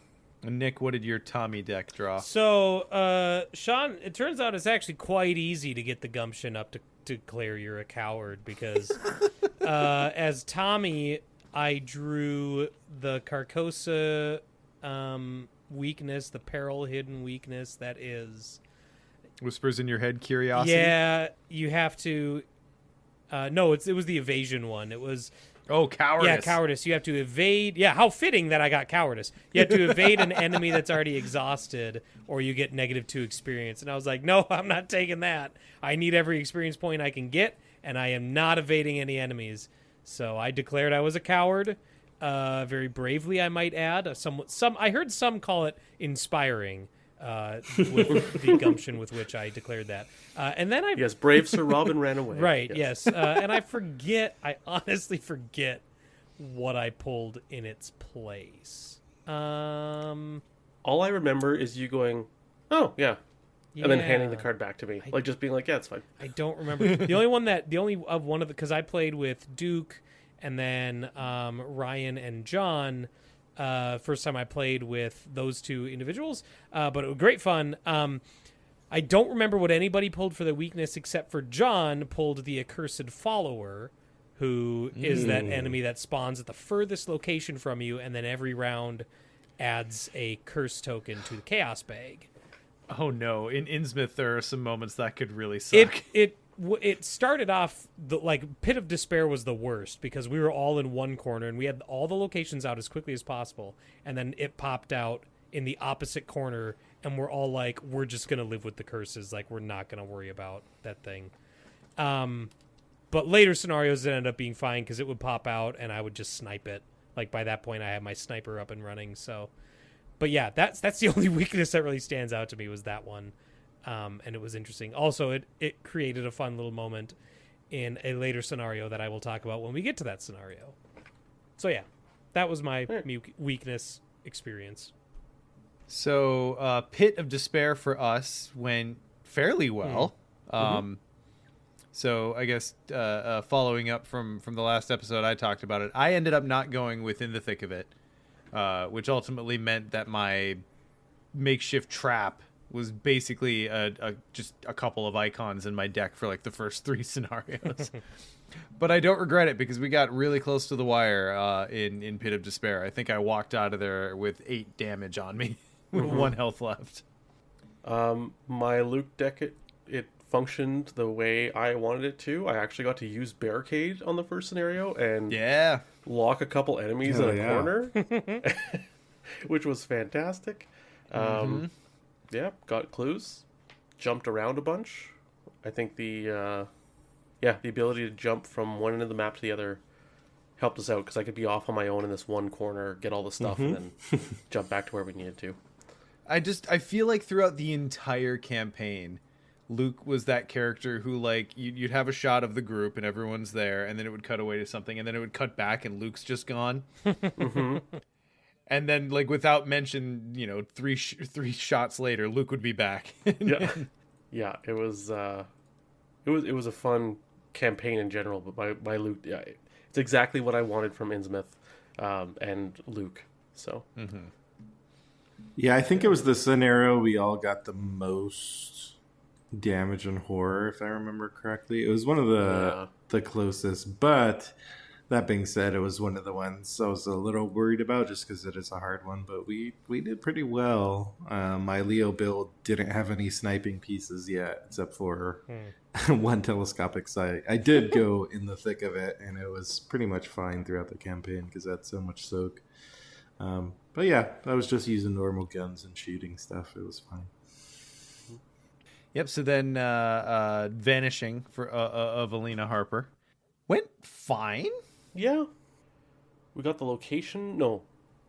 We got the suspect. We did not get the Yes. hideout. Right. Yeah, It got was close. a but- 1 in 3 yeah. guess, and we guessed incorrectly. But we should have went with the lore Yep. guess. Yep, because we got Zadok Allen. Allen? Yep. Yeah. So from the Shadow over Innsmouth. Spoiler alert if you've never read the story. But he's the drunk in the city who like spills the beans to the narrator about all the shit going down. And where he does that is in the alleys off of like the Fish Street Bridge.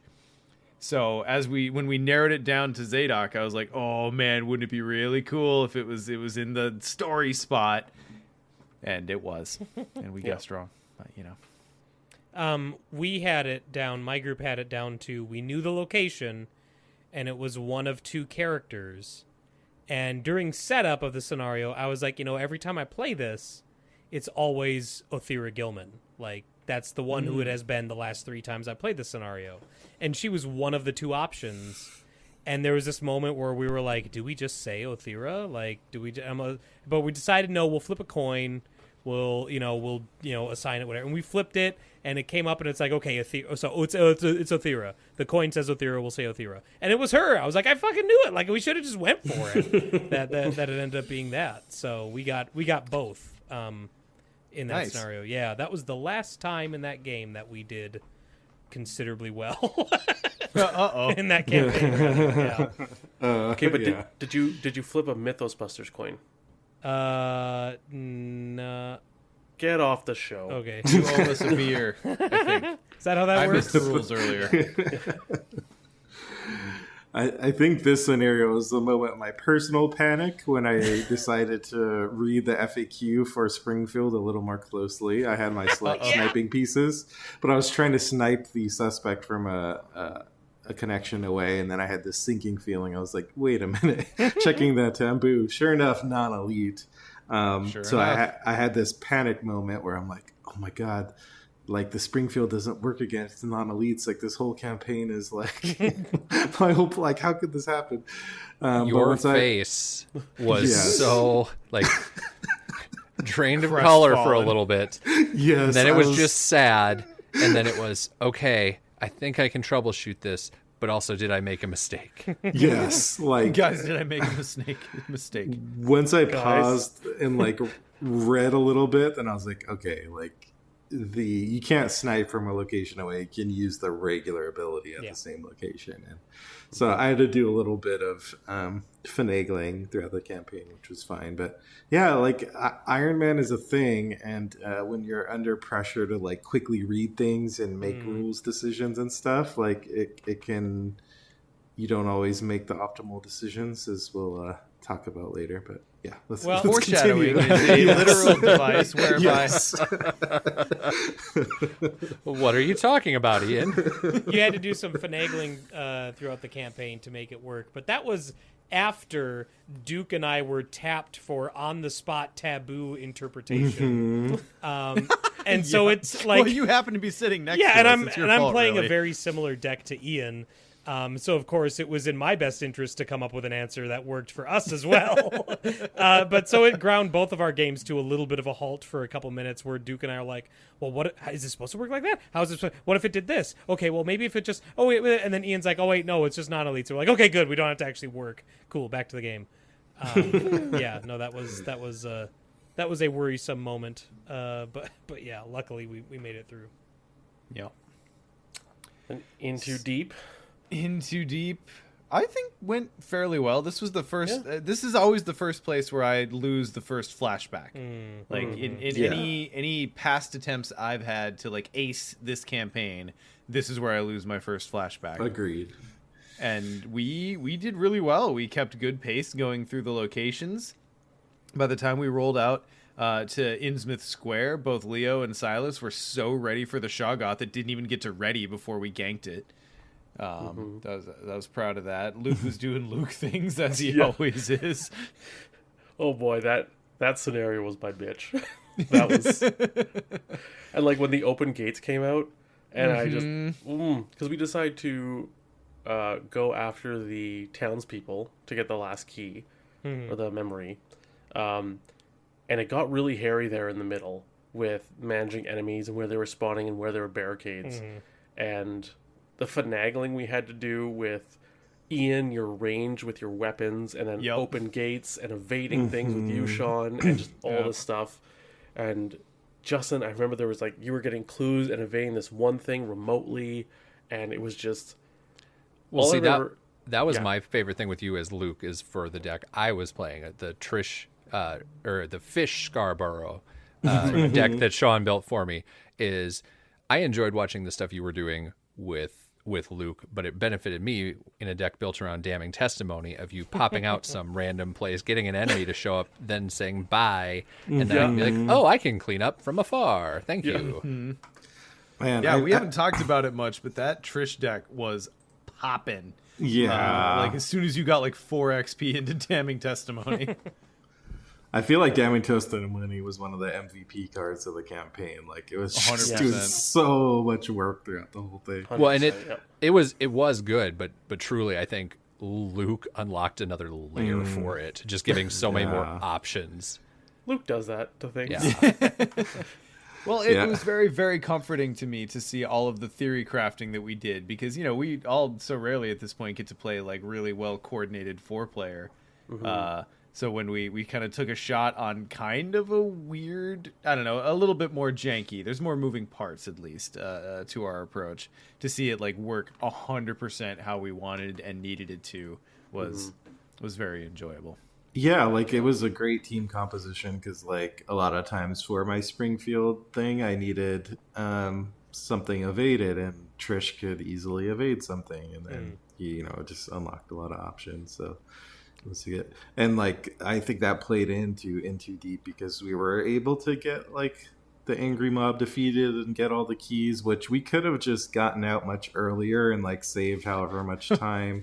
But we talked about it. Yeah, we did talk about it, but we were really like, we could like, I personally wanted to keep pushing because I'd never done it before. And so we spent a lot. I don't even know how long we extended that scenario trying to get the angry mob. Like, I think without it, without it, we would have saved like maybe 45 minutes, an hour, and like we could have just blazed through it. But yeah, we pulled it off. I'm not sure how I feel about Leo sniping members of the angry mob, but yeah, we pulled it off. So, you know, and Ian, I think I'm even more optimistic than that. I don't think we did spend more time on it, but this was also a learning moment for us about running a con, because this is really the scenario too where we had a bit of an uptick in people having questions or needing something, and so then that would, you know, even if Sean, we had the, you know, many times throughout where I would step away to handle something, then you would run my deck. That still adds some time. And I want to be clear, I'm not complaining there. We're very happy to do it. That's part of us running BusterCon.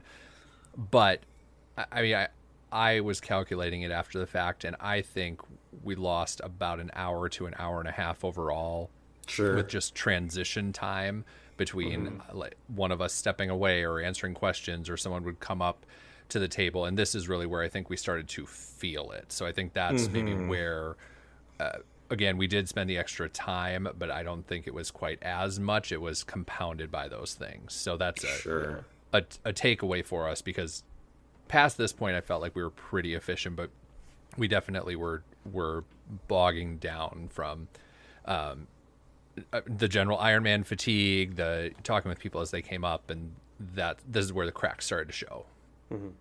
Yeah. I think my favorite part of this scenario was the escape at the end, because I just remember it had something to do with, I don't remember the exact details, but it had to do with open gates, my favorite card, and I had one on the final location. I had one, was it on the final location or right next to it, like the second final location, and then like the middle, and then I had and somewhere else or something. But basically, you Back three on the had square. you three had to run out and resign, and Luke for some reason had to go almost all the way back to the beginning just for a turn, because I had to, like, it was something with keys or clues or something, and I basically had to survive by myself for a round and then pop out on the location and leave. And yeah, I don't know, it's just Luke doing Luke beautiful. things. Yeah, I think it was for hunting. Yeah, I get think them you were to trying to hunt towards lure me? enemies away, basically. Yeah. Yeah, so they would hunt towards you, and because it was equal distance and not towards the investigators. So you could, I forget. Anyways, it was fantastic. Loved it. Nick, how did your In Too Deep go? It actually went really well until the last, like 30 minutes. Like, just like you guys, we pretty much did the same thing as you guys, where, it came down to our group was split down the middle. John and I wanted to take on the angry mob and get the all 7 keys memory, which would have been the last one. And Duke and Ryan were like, no, let's cut our losses and be done and save ourselves 20 minutes, for the next scenario or whatever. But luckily John and I were able to convince that, like, it was my turn and I was like, I'm just going to take my turn and I'm going to go after the mob. Like, you guys do whatever. John and I will figure it out. But luckily the whole team rallied and we were able to get all of the memories in Too Deep. So yeah, no, I guess that was the last time that we were really in control of the situation. Not vanishing, it was this. But I will say that the early part of that scenario was super easy and also super fun because I was a sniper. I was playing Sniper Tommy, and I took In the Thick of It as well. But I did the risky thing where I didn't spend my 3 In the Thick of It experience. I just banked it so that I could get the full sniper build, or almost the full sniper build that much. Yeah, all at once with scenario 2. And so then by the time this scenario started, like, I started the game with my Springfield and everything I needed for it. I didn't have the sight. I don't think I ever picked up the sight, but I didn't end up needing it. Anyway, the point was I would walk ahead, like a location or 2 ahead of everyone else, and just open things up and kind of like tank the damage and horror and all that, and move barriers around if I could. Like, I was just the scout for the first half of the scenario, and then if they drew an enemy, I would just pop it while I was ahead of them and then keep going. It was really fun. That was the last time I felt like I contributed very, very concretely to the group's success. But no, it was a lot of fun, and yeah, that was the first time I ever got all the memories in Too Deep. So at least I have that nice little feather in my cap, fish cap. Bone in your tail. There you go. Excellent. So then Devil Reef ended up being pretty okay. Yep. I got a little bogged down because we did the thing where someone drives and then drops off like 2 groups and then kind of uses the boat to move people around. The first island that we dropped off on had just like 1 tidal tunnel, and the other one was like the little the completely flooded river. And it just kept spawning enemies. I kept drawing enemies, and then anyone who would come, it was mostly Scott who would come and be anywhere near me would draw enemies, so then I have to go handle that. And I think I played the first entire half of Devil Reef sitting between 2 locations. Yep. Wow. With Luke randomly appearing and reappearing beside you. Exactly. Like, again, just cutting in and out of shots just indiscriminately. Silence, I'll be right back. Where are you going? The audience thinks it's continuity errors, but that's just how Luke is. Yep. Exactly right. I feel like the scenario went fine. Yeah. And then, like, near the, like, I'd say, like, 2/3 in, it was just me and Justin bouncing around through open gates and me through the gate box while Ian and Sean just battled these beasts and all the stuff. And, like, it's just Luke and Trish, like, skipping through a meadow, ignoring the big enemies, getting clues, getting keys. Like, ooh, which ones do you have? Oh, I have these ones. You want to trade? Sure, yeah. Like, it just... Because we did not get, like, a good layout for like where the keys were versus where you needed to take them. Like, if we had not hedged for that exact outcome with like Luke and open gates and everything else we did, we would have been straight screwed. Yeah, I think I remember one time we were fighting Sean and Ian, you were fighting the big bad. Yeah. And I would say we, it's fine. Yeah, like, I literally had to walk through the location. I'm like, can you just evade him for me first? Thanks. And then, like, that's the only interaction I had with the big bad because I was just jumping between islands willy-nilly. We'll sneak right by you here. Oop, sorry. Oh, oh.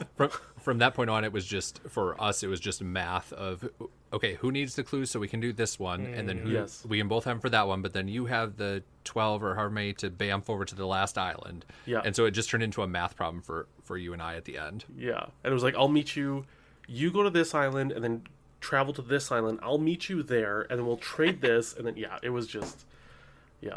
And Ian and I beat down on that cute little Kraken so hard. Yeah, it was good times. I enjoyed the scenarios where there were big bosses to battle, because there were some of the later scenarios in the campaign where there were like no enemies around, so Leo's just like smoking a cigarette and like holding onto his sniper rifle. But these like big boss ones, we were able to we had a lot to do to take him on, so that was fun.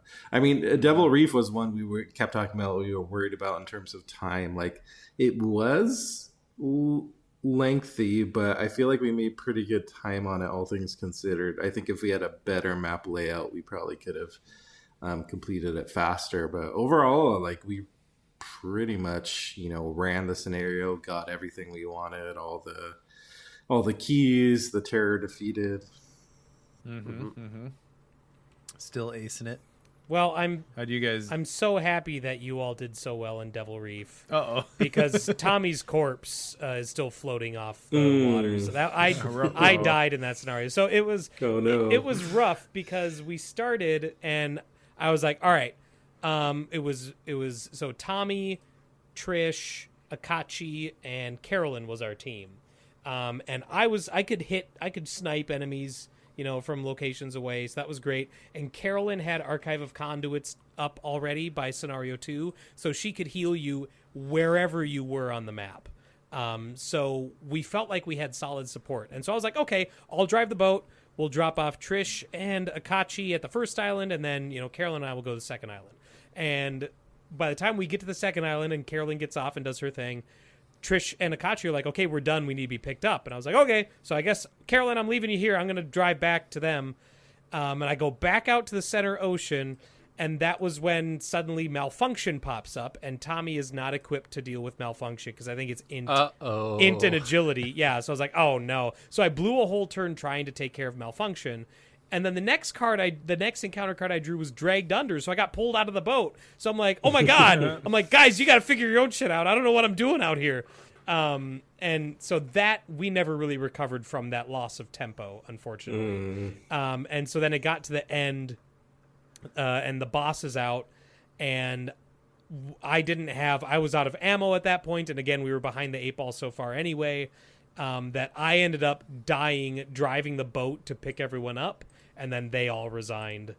Yeah, and that unfortunately was kind of like that spelled doom for the rest of the campaign. Like Horror in High Gear was next, and that one was fine, but there were other things that were happening as well that after we talk about horror, I'll go into that too. So yeah, but no, it was rough. Yeah, that sucks. Yeah.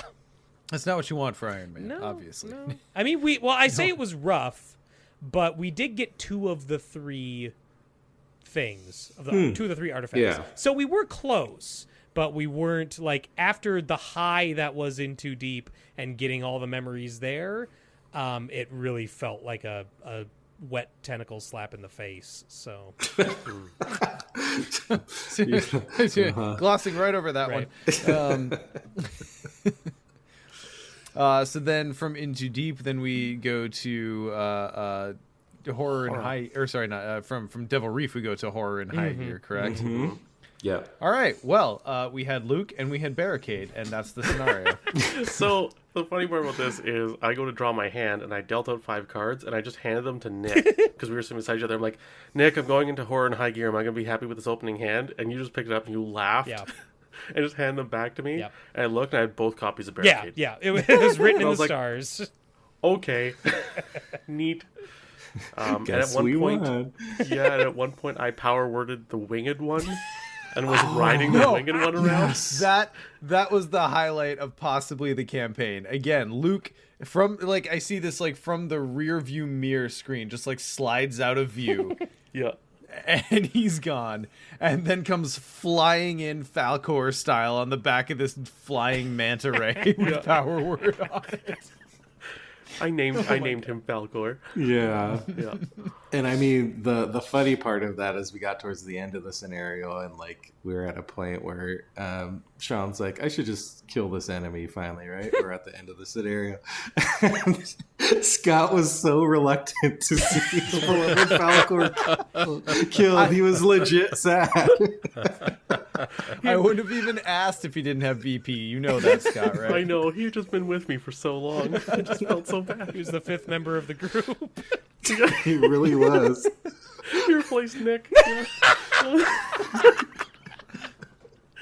Replace my Falcor. I think also whenever we came across a location where it's like Road 2 or something, and I would just like walk and be like, no, guys, this is the wrong way. I'll catch up with you next turn. Yep. Yeah, it was. We were in two separate cars, as you have to be. So I was Leo, and like Luke was technically riding with me, but he kept disappearing out of the back seat, and like I just see him flying up ahead the next location. Opens the door and steps out, and you're like, "What the?" It Road was a trip hot very, seat. Yeah. it was a very like Twin Peaks / Fringe / Twilight Zone vibe to the whole thing, with Luke doing Luke stuff, because it's just, here he is, now he's not, but he is, but now he's riding Falcor, but then he's here and walking, and Yeah. That was the scenario we just totally owned because of Barricade, and it took longer than it should have because we started at a cliffside road, so we actually had to immediately turn off our cars for a couple turns. So like, otherwise, we probably could have just blazed through the scenario even faster. Yeah. But- And then even after we got all the clues necessary for to not fall off the cliff, then we like got double malfunction, back to back Mythos faces, and it's like, oh come on, we're gonna win this race. We just have to actually get on the gas. Yeah, it was one of the scenarios I had the least to do as killer because Right. there were like Same. no enemies. But it also had some of the most memorable moments. Like I know Leo, I kept drawing the I can't see treachery. The old man Got kept- night glasses. time to take the car keys from Grandpa. Oh man, yeah. Horror was unfortunately it was kind of a turning point in our campaign because Duke had an injury from a day or two earlier that, after having sat at the table for as long as we did by that point, was really starting to rear its ugly head. So he was in a lot of pain, like actual physical pain, while we were playing Horror in high gear. And during that scenario, I told him, I'm like, because he kept saying, no, I want to keep playing. This is, we should see this through to the end. And I was like, Duke, if you're miserable, like if this is not fun because of that injury, like don't worry about it. Go home, get rest, do what you need to do.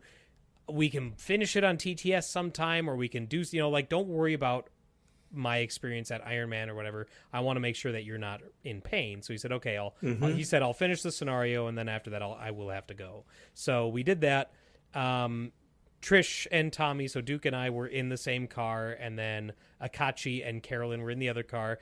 And like pretty early on, Akachi drew a Cursed Follower, so it was kind of like we had a little mini Scott with us, because a Cursed Follower spawns at the furthest location, which was the leftmost location, and it doesn't move. So that location stayed in play, and it just sat there the whole time. And so then all the enemies, just like with you and Barricade, like all of our enemies were spawning 2, 3, 4, the number of locations behind us kept growing. And so just like with Ian playing Leo and having nothing to do, I was the same way. Like occasionally a hybrid would catch up, and then I'd have something to snipe. But otherwise it was like, all right, I guess we're taking our little nice stroll through Innsmouth as well. There was one of our standout moments from that was Akachi and Carolyn were ahead of us. They were in the lead, and they got to Cliffside Road pretty late in the scenario. And they were like, oh, I don't know if I can make the, they were unsure about making the tests for it. And Carolyn was driving, and there's this moment where Carolyn's like, oh, wait, I can soak the damage. And John's Akachi, and he's like, well, I can soak the damage too. And so they had like this Thelma and Louise moment where they were seriously considering just going over, like just tanking the test. and then they realized that they would lose the car, and they're like, "Oh no, we better not do that." But that was Yeah, that's a problem. but that was pretty fun. Like I would imagine, like Tommy and Trish in the car, just seeing the car ahead of them, just full bore towards the cliff, not caring to turn at all. It was pretty good. But yeah, we finished that one. We were successful. We made it, but then Duke had to go, and so Ryan took him home. And so then it was just John and I after that, and we had this moment where like, well, what do we do? Like, do we continue playing? Do we not? And then we discussed about how, the next two scenarios you can resign right away. And so I'm gonna talk about what we did, so then you guys can talk about your experience with the next couple scenarios, because we did that. We just resigned right away the next two and just skipped right to the finale, which wasn't ideal. Obviously, I want to play everything, but given the circumstances, even going down to 2 players, we were so far behind in overall time that we wouldn't have been able to finish the campaign in the allotted time. I mean, you guys were ahead of us, and you were running right up to the wire as well. But so we resigned Light in the Fog and what's the Lair of Dagon, and just jumped right into the Maelstrom. So Nice. So our into the Light fog? of the Fog. No. Light in the fog. Thank you. Was interesting. It was a bit of a party. I feel like Osiris had more bite in 4-player than I remember him having in other player counts. Yeah, but we also realized that if Ian stayed in the middle depth hallway, he could hit every single location in the game with his sniper rifle, including the prison. So it was just like he was just sitting there. Yeah, so Ian got captured. We sprung him out. He got his guns back out, and then just sat in like this eagle's nest the entire rest of the scenario. He was in the prison. The prison. Yeah, location. That's what it was. I got captured, and I have rarely gotten captured playing it before, just for various reasons. So then I forgot what it did, and it's like return everything to in your hand slots to hand. And I'm like, what? But then they're terrible jailers, so they just let me get my guns out again. And then I was able to hit every location on the And that's because the prison is connected to each of like the stairway locations, right? Yes. Oh my god, how beautiful! Each stairway is connected to every location on that level. So it's just Yep. So he was all set up, but like it was so funny because by this point in the campaign, the rest of us had so much. Like I had my net and bombs set up that went off pretty well in that scenario. Justin was doing damning testimony things. We were doing so much fuckery with the enemies that like Ian was like, all right, can I shoot him? And someone would be like, no, not yet. Yeah. Yeah, like between like damning testimony and the traps, and then like power word. It's like there's so many times like I just want to kill it. No, keep it alive. just wounded a bit. No, it's 4 damage or no damage. Exactly. You're in literally the best position this deck will ever be in. Yes, No, yes, don't. exactly. We needed you to wait because we ended up with near perfect knowledge of the locations because you gave us the time to get the clues, do the thing, and then we could maximize our efficiency. And then you could shoot things.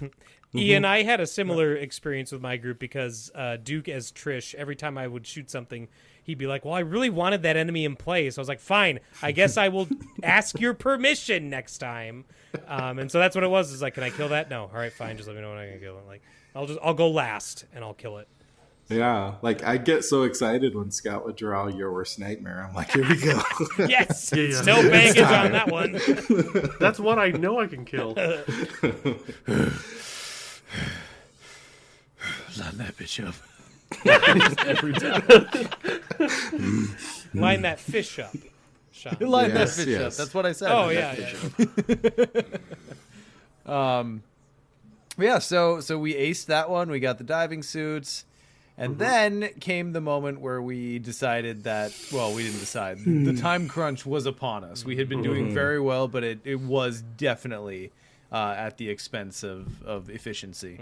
We had like an hour and a half max left. Yeah, something like 2 that. scenarios. That's tough. Yeah. So, in the moment, 8+ hours in of a single play. I mean, 10 and a anyone half who's hours done, in. Yep. yeah, exactly. Anyone who's done Iron Man knows how your brain gets that far in, which is why we planned so much of it so far ahead of time. We did some diving into the rules and we actually looked at the scenario insert, which ultimately ended up being our mistake. Yes.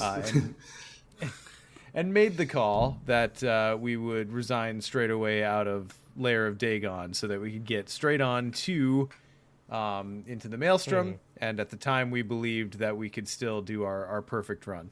Because we didn't see any. We checked the spreadsheet. We're like, oh, there's no memories in Lair of Dagon. But There is an but- entry, it turns Yes. out. Further back- down in the spreadsheet. yes.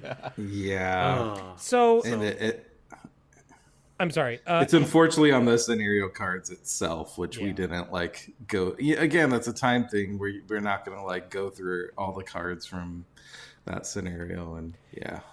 So I mean, but again, you guys had 90 minutes. Even if you knew that, do you think you would have still set up and played Lair of Dagon? Because that's not a short scenario.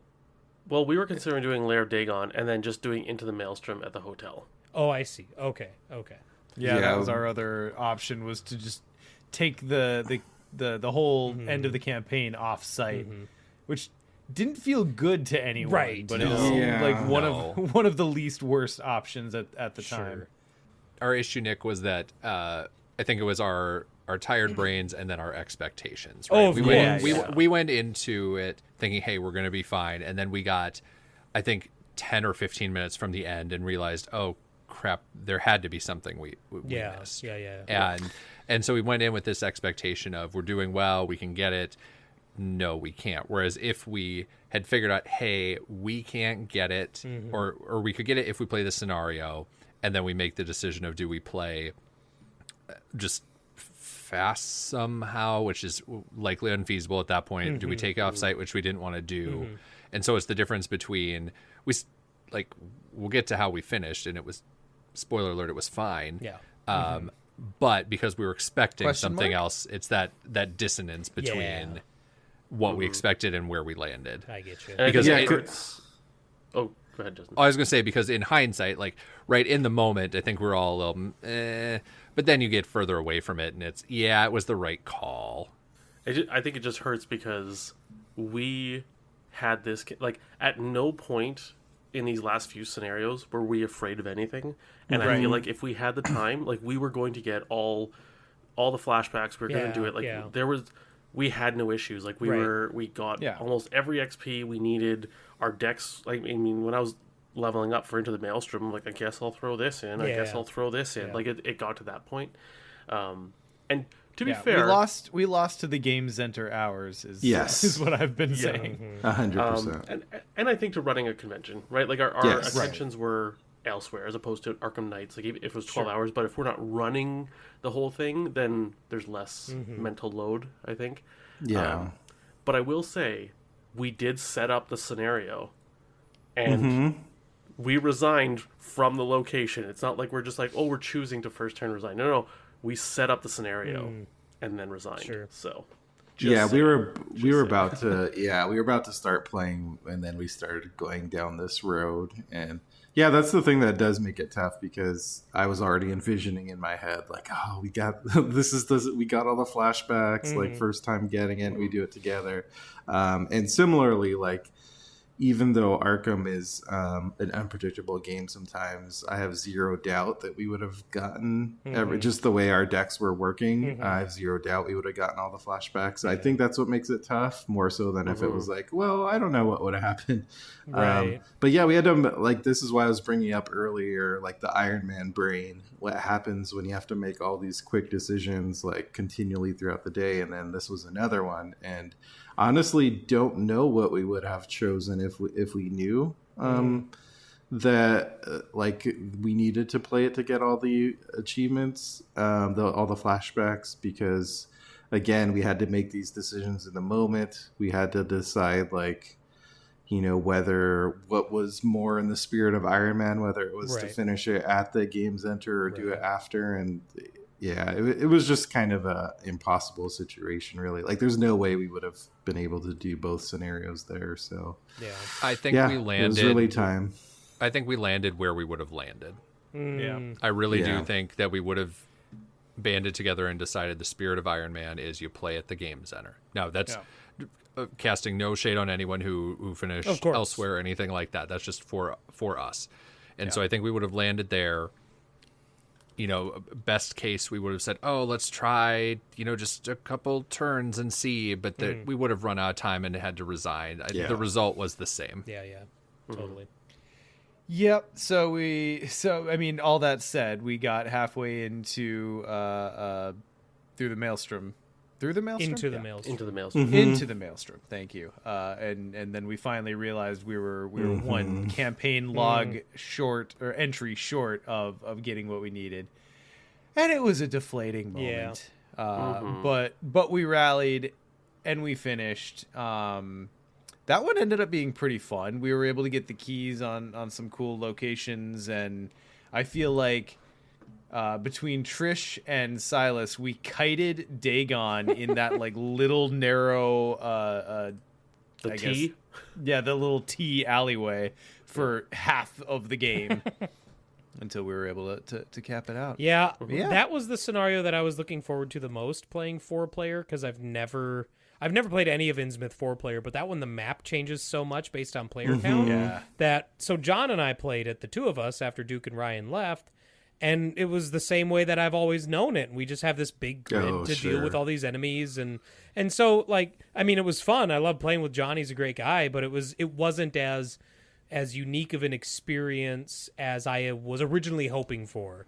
And so that means that Into the Maelstrom was kind of a cakewalk, you know what I mean, for us, because you have there's so much room to explore in 2-player Maelstrom. And then I looked over at you guys and I'm like, that's right, it's corridors in 4-player. Like, how do you kite these bosses in corridors? So Very fucking Yeah. carefully, it turns out. exactly. Yeah. Yeah, we had a little bit of tricky spots just because it turned out like Luke and Trish were key carriers. I think Luke had like 3 of them and Trish had 1, but they happened to go to like opposite directions to where they needed to be. So we had to figure out to basically Classic swap and get across. Meanwhile, Dagon's just like sitting there and watching as we run back and forth past him. Scooby-Doo moment. Yes. But yeah, so we ended up getting the win with the question mark. We missed just the one. No, it's still an exclamation mark. Okay, cool. Yeah, it's still an exclamation mark. It's just not the super exclamation mark or something. You just Yeah, you didn't just get don't the get the hidden. epilogue. It's hidden not the ending. epilogue. Yeah. Yeah. Yeah. Which, from a story perspective, spoiler alert on the epilogue, like, it's really just like so Lovecrafty. Yeah. It's not Yeah. anything like big. It's like, oh shit, this was one of many. Yeah. Whoops. So anyway, ultimately very happy with how it all worked. Like I said, all the theory crafting we did on how our decks would coordinate in multiplayer went swimmingly. And I don't know about you guys, but I love that shit. I live for that shit. Multiplayer is so yeah. cool. High count multiplayer lets you do some really specific things. And it was a blasty blast. Mm-hmm. That was Yeah, a lot of fun. I was happy to get to try out a sniper deck through a whole campaign. Yeah. It works in 4-player, so Yeah, it was so it fun. was a good proof of concept.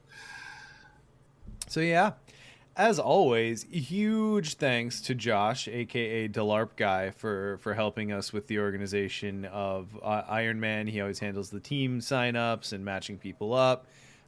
So as always, huge props to Josh for helping us make the Keystone event as key as it is. Before we, I'm going to first echo thanks to Josh, and then before we move on from Iron Man, for those who are listening and have not seen pictures yet, can we talk? Can we talk about the jerseys? Please.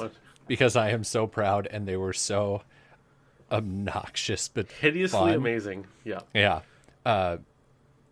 We all wore jerseys that had the swarm art that we commissioned for swarm cards, but mirrored twice.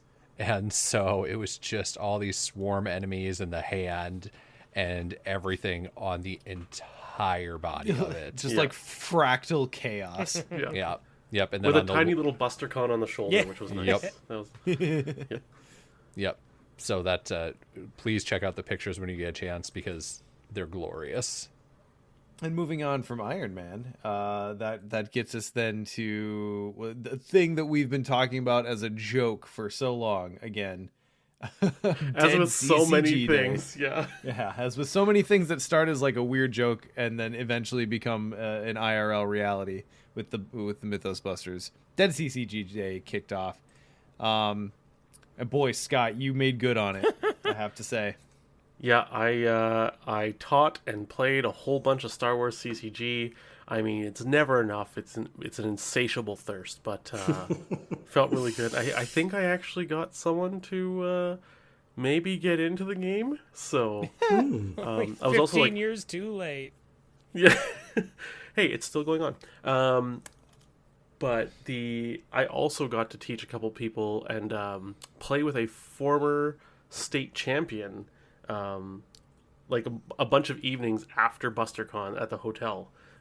So I probably got like a good 6 games in. Wow. Which I am just, I mean, 7 would be better, but I'm very, very happy. So I got a chance to play with Chad and Josh.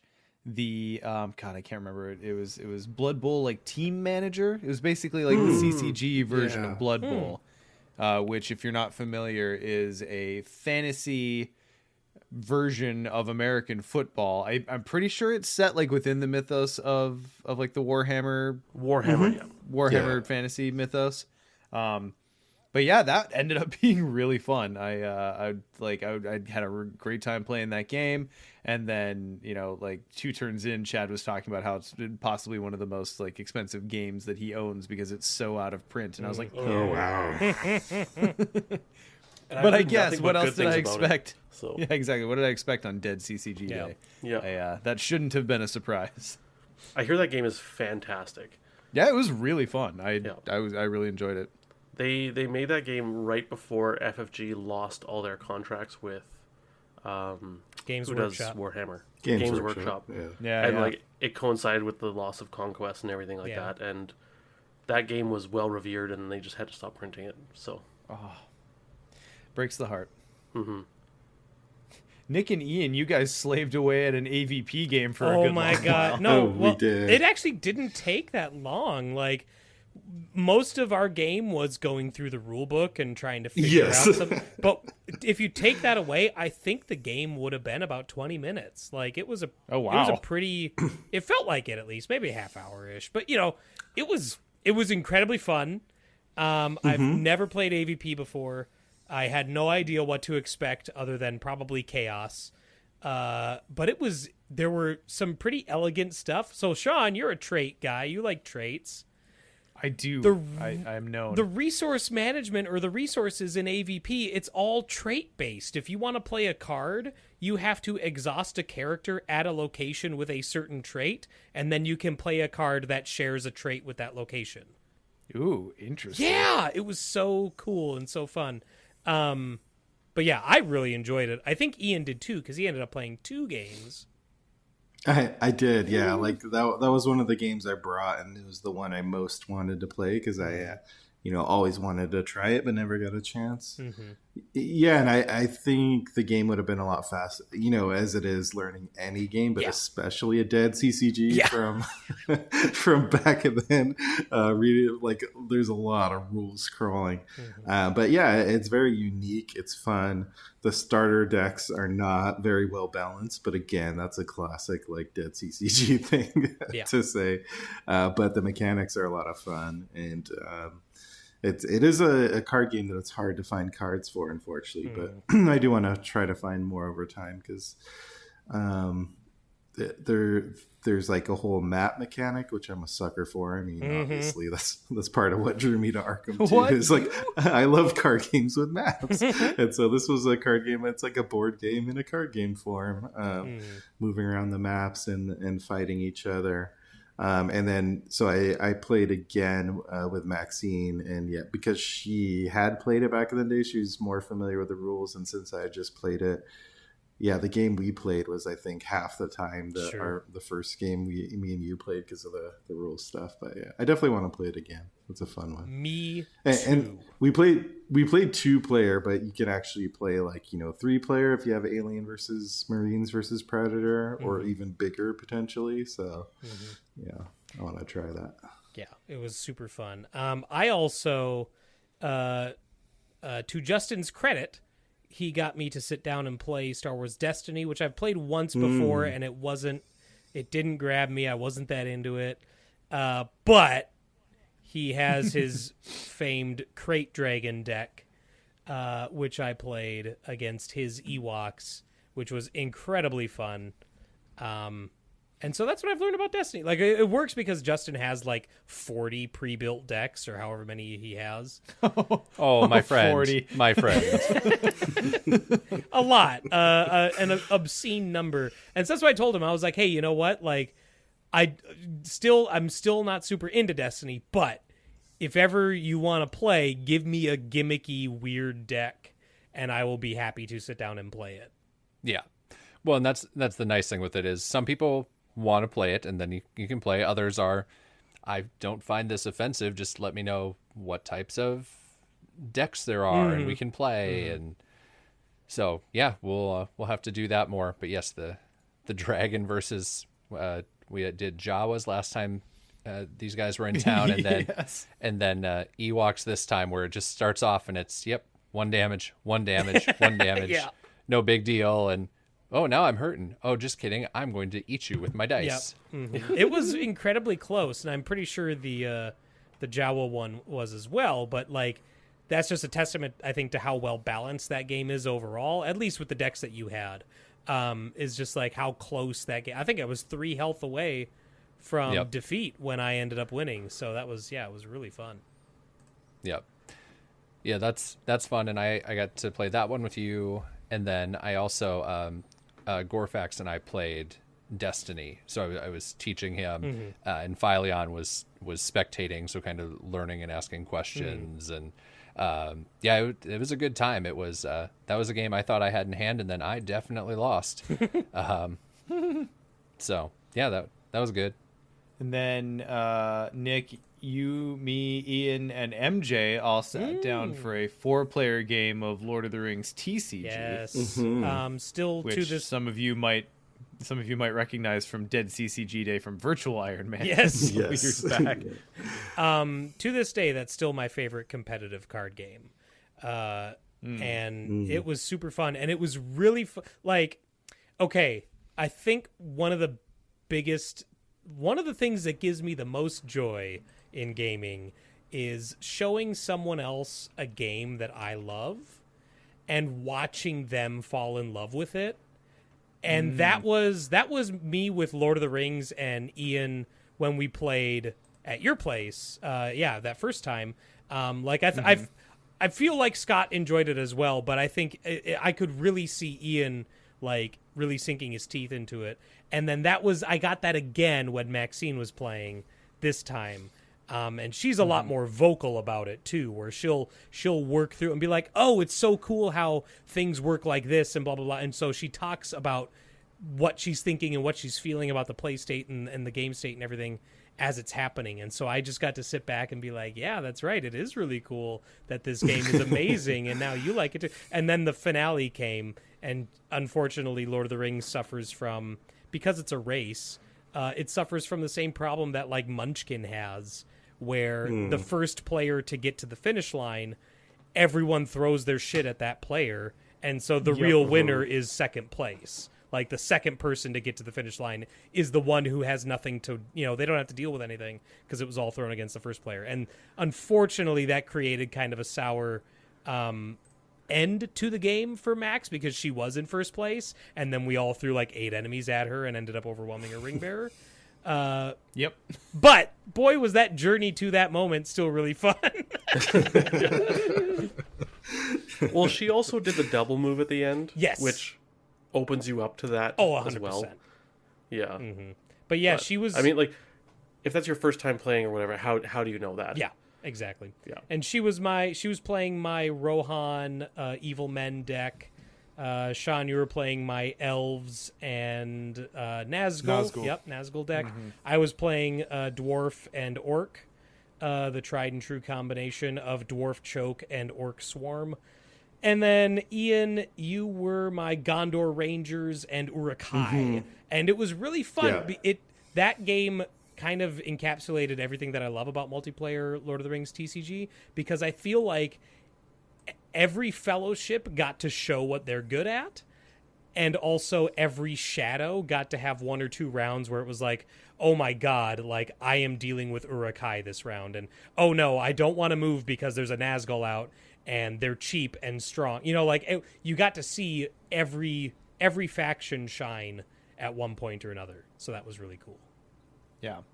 And that game is interesting in multiplayer because in single player there's kind of a game of like, okay, how much of my hand is shadow versus how much of my hand is fellowship at any given moment, because it's very often that you'll have a handful of fellowship cards when you need shadow and vice versa. So like it becomes a little bit of a chance and bluffing game as to whether your opponent can actually take full advantage of the resources you're handing them. In multiplayer, that is never really a concern. Like, the shadow players fucking work it out. And it is always a scathing combat phase. Or, not Skirmish. combat. Skirmish phase. Yeah. Anyway.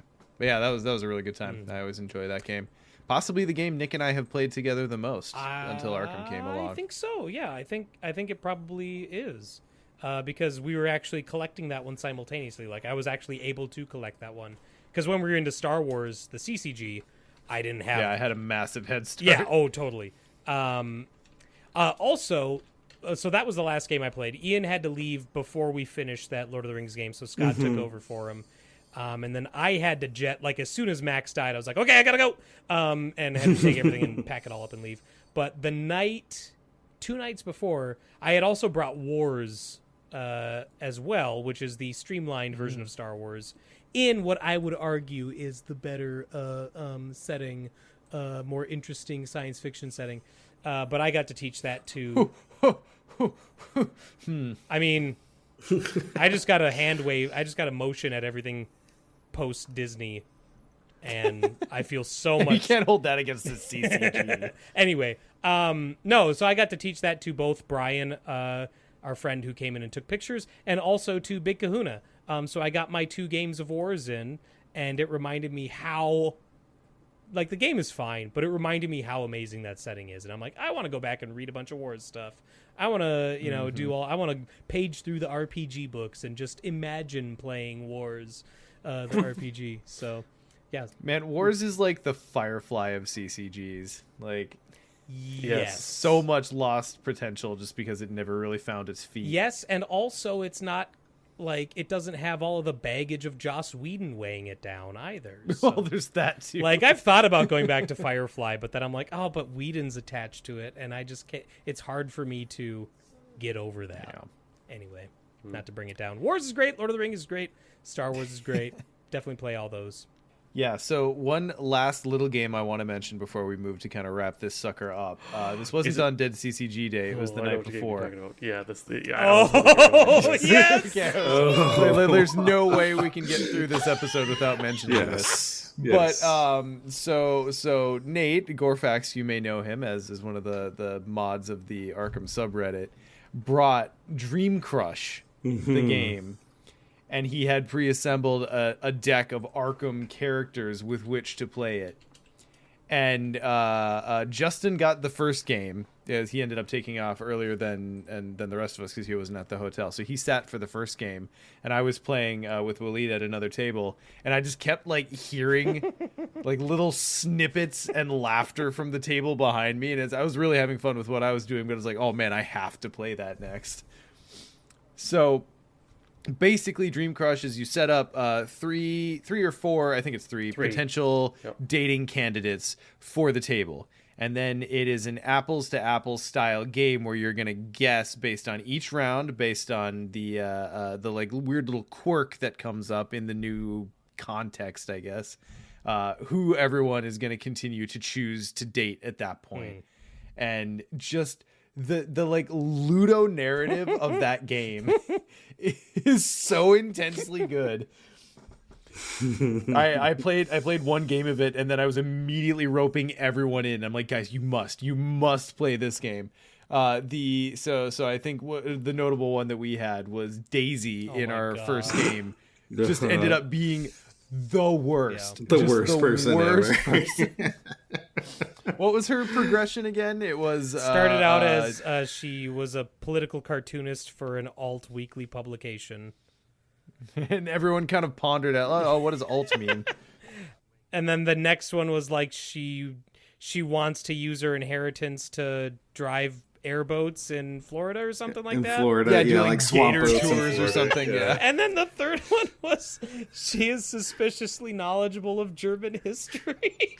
And we're like, oh, we found out what alt means. Oh my god! And The whole table lost it. Yeah. No one was on Daisy at that point. No one was on Daisy. And then the last card that got flipped was for her was leaves restaurant reviews on Yelp that often end with, and you've lost a customer. Yeah. And we packed it up for Daisy at that point. There was no chance she was getting any picks. And then what was the other one? Dirtbag Lita. Oh my in god, the second Lita game was amazing. Oh, I love Dirtbag Lita. Oh man. We had in our game Zoe, and she was going through something. Like she was writing a memoir. She was inviting us over for dinner that she was cooking at her place, which at least fit the character. But then there were other things that was just like, oh, you're considering a career change, and so we'd bounce off and on her as a choice. And then we got to the last one, and it was doesn't wash bathroom towels because comes out of the shower clean. And it was just a hard no. Yeah, that's like, just don't even care about the others. We'll figure it out. I think Joe Diamond was upgrading from a part-time paranormal investigator to a full-time one. He wanted to go camping, but he can never stop talking about the trip to Japan he took once. He has velvet posters all over. Ooh. So he mostly wears sweatpants. So like, he's. I mean, I can't sling that stuff. Like he was a vibe, but he was maybe clean. I don't know. It was left ambiguous. Anyway, we all had such a rip-roaring fun time with that game. So good. We are almost definitely, when we get back around to finally doing some Twitch at some point in the undefined future, we are definitely going to bring that to Twitch on some night and have a blast with it. I got to make sure I watch that one. Yeah. Yeah. Oh, it's so good. All right. Well, before we move on from Dead CCG Day and other things, I do have to throw out. I played Keyforge as well. I'm still counting that before it fully comes back, so it's a loophole, but counting it. Got a few games in and got to show people the wacky stuff that'll be coming out soon.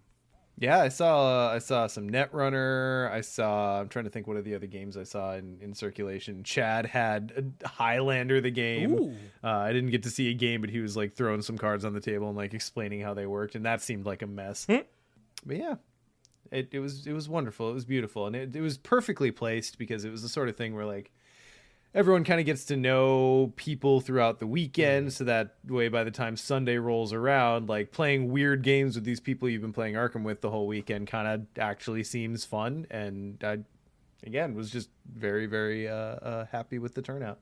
I think we still had around 70 people there on Dead CCG Day. Nice. Yeah. Which I expected that to be the tentacle time of our events, and like, have like 10% of the people show up, but no, it went well. Well, boys, I think we can call this one a W. Yeah. Mm-hmm. It went exceedingly well. It was months and months of preparation and thinking ahead, and Justin pulling his hair out, and boy, God, just did it all pay off so well. It was so good. It was even better than I thought it would be. Like I have faith in us, but the thing I said to people as we were deconstructing it at the end was it actually felt like a con. And we could just rent a room, have people come to a room. That's a baseline, and I think blew that out of the water. So, but that's partly us putting it together. But as we've said early on, that's mostly on the great people who showed up, who engaged with it, who had a good time, and were just all around awesome. Yeah. I am very excited to see what the future holds for BusterCon. I know there's still discussion about what that looks like, but this was so well, and this went so well, and it was your first one. I'm excited to see the knowledge of this one inform future ones and see what those turn out like. Yeah. And, it was the sort of thing that, we were so busy leading up to it that by the time it started, it like really took my brain a second to adjust to the fact that, oh, it's happening. It's now, it's here. And meeting everyone, putting so many faces to names. Everyone was super nice. Like I said, I never had to think for a second of like hopping in and helping someone fit in with the group. Right. Like everyone was so welcoming, and yeah, the vibes were, as Waleed put it, immaculate, the entire weekend. And then it ended with Ian had to catch his flight. Nick had left. We packed everything up, and then I'm so happy there is a picture of this, but you and Scott and I had a 3-person group hug where it's clear the only thing holding us up is each other's body weight. Yeah. Like we brought the last load out to the cars, and we closed the trunk and just like looked at each other for a second and just like all slowly swayed in. And then if you look at the picture, I'm like in their fucking armpits because they're just, they're tall motherfuckers. So, yeah, but yeah, it was very sweet, and it was a great end to a great weekend. And yeah, it was just so nice that people came and showed up to our thing, and we're excited to be there. That's 100% what you want as a content producer or as a con thrower. I can now say, now I'm one of those. Yeah, it's we're just very, very extremely humbled by the community.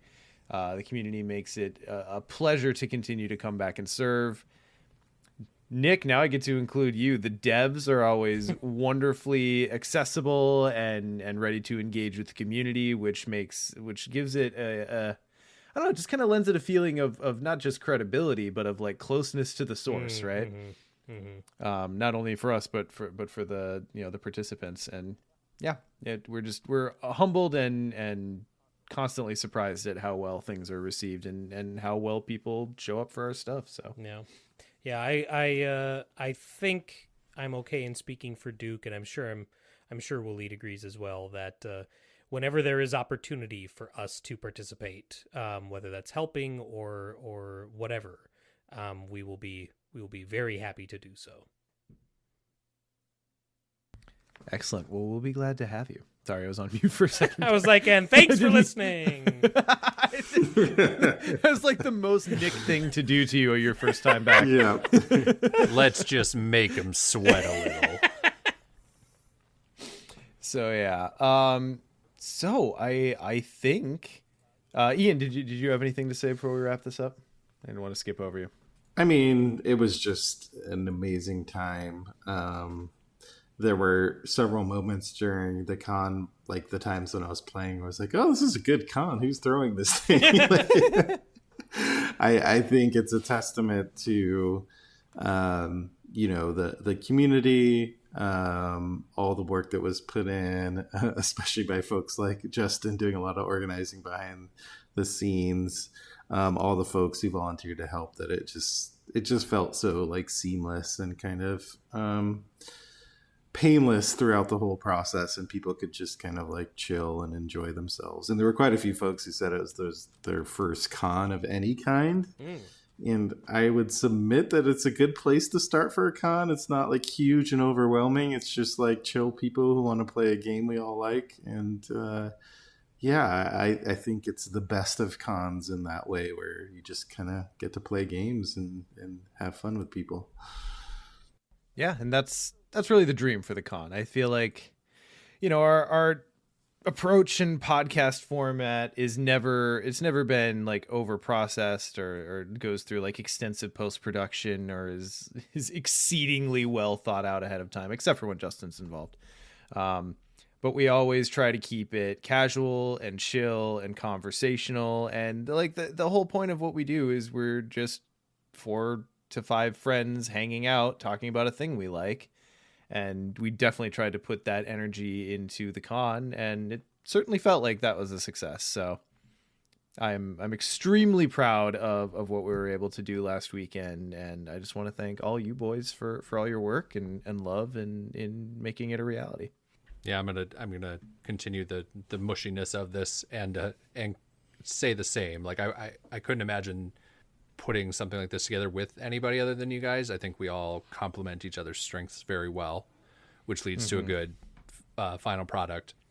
And I had so many people because as people were leaving on the last days, I was often at the registration desk. So many people stop on their way out and say thank you for throwing this, and they look forward to doing it again. And just it's great to get that type of interaction because there's plenty of room by that door. No one has to stop, right? Like they can just walk out and not say anything, but that they were audibly appreciative actually does mean something because it shows that it made an impact, and that's always our goal.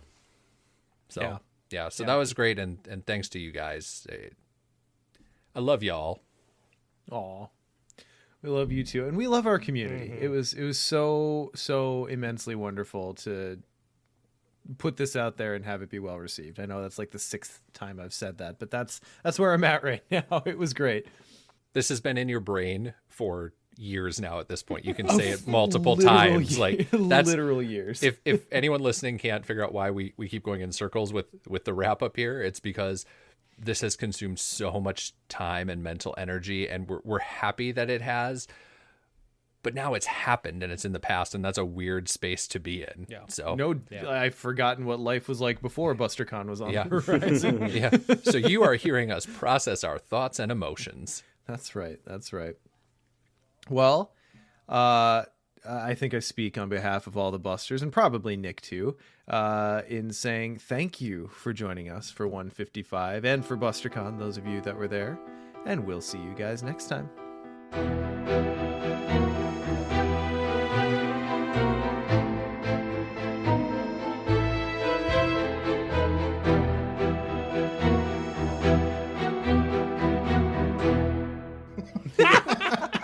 Yeah, I know. We can tell the story because it's already on the taboo list. Oops. Uh-oh. Sean? And that's when Sean died. Yeah, I'm sorry. I you know how there's butt dials? I butt joined the stage on my phone somehow. So I'm gonna set my phone over here. It kicked me out on my computer. Amazing. Whoopsie. Yeah. Well, we'll edit this part out. No, Will we we? won't. You'd figure by episode 155 we'd know how to like manage the tech. I believe in us. I don't. So we can start recording now, right? I now instinctively going to double check. Oh, okay, I'm recording. Whew. I shouldn't have said that in a group chat with people with anxiety. My bad. My bad. I think we're gonna get through it.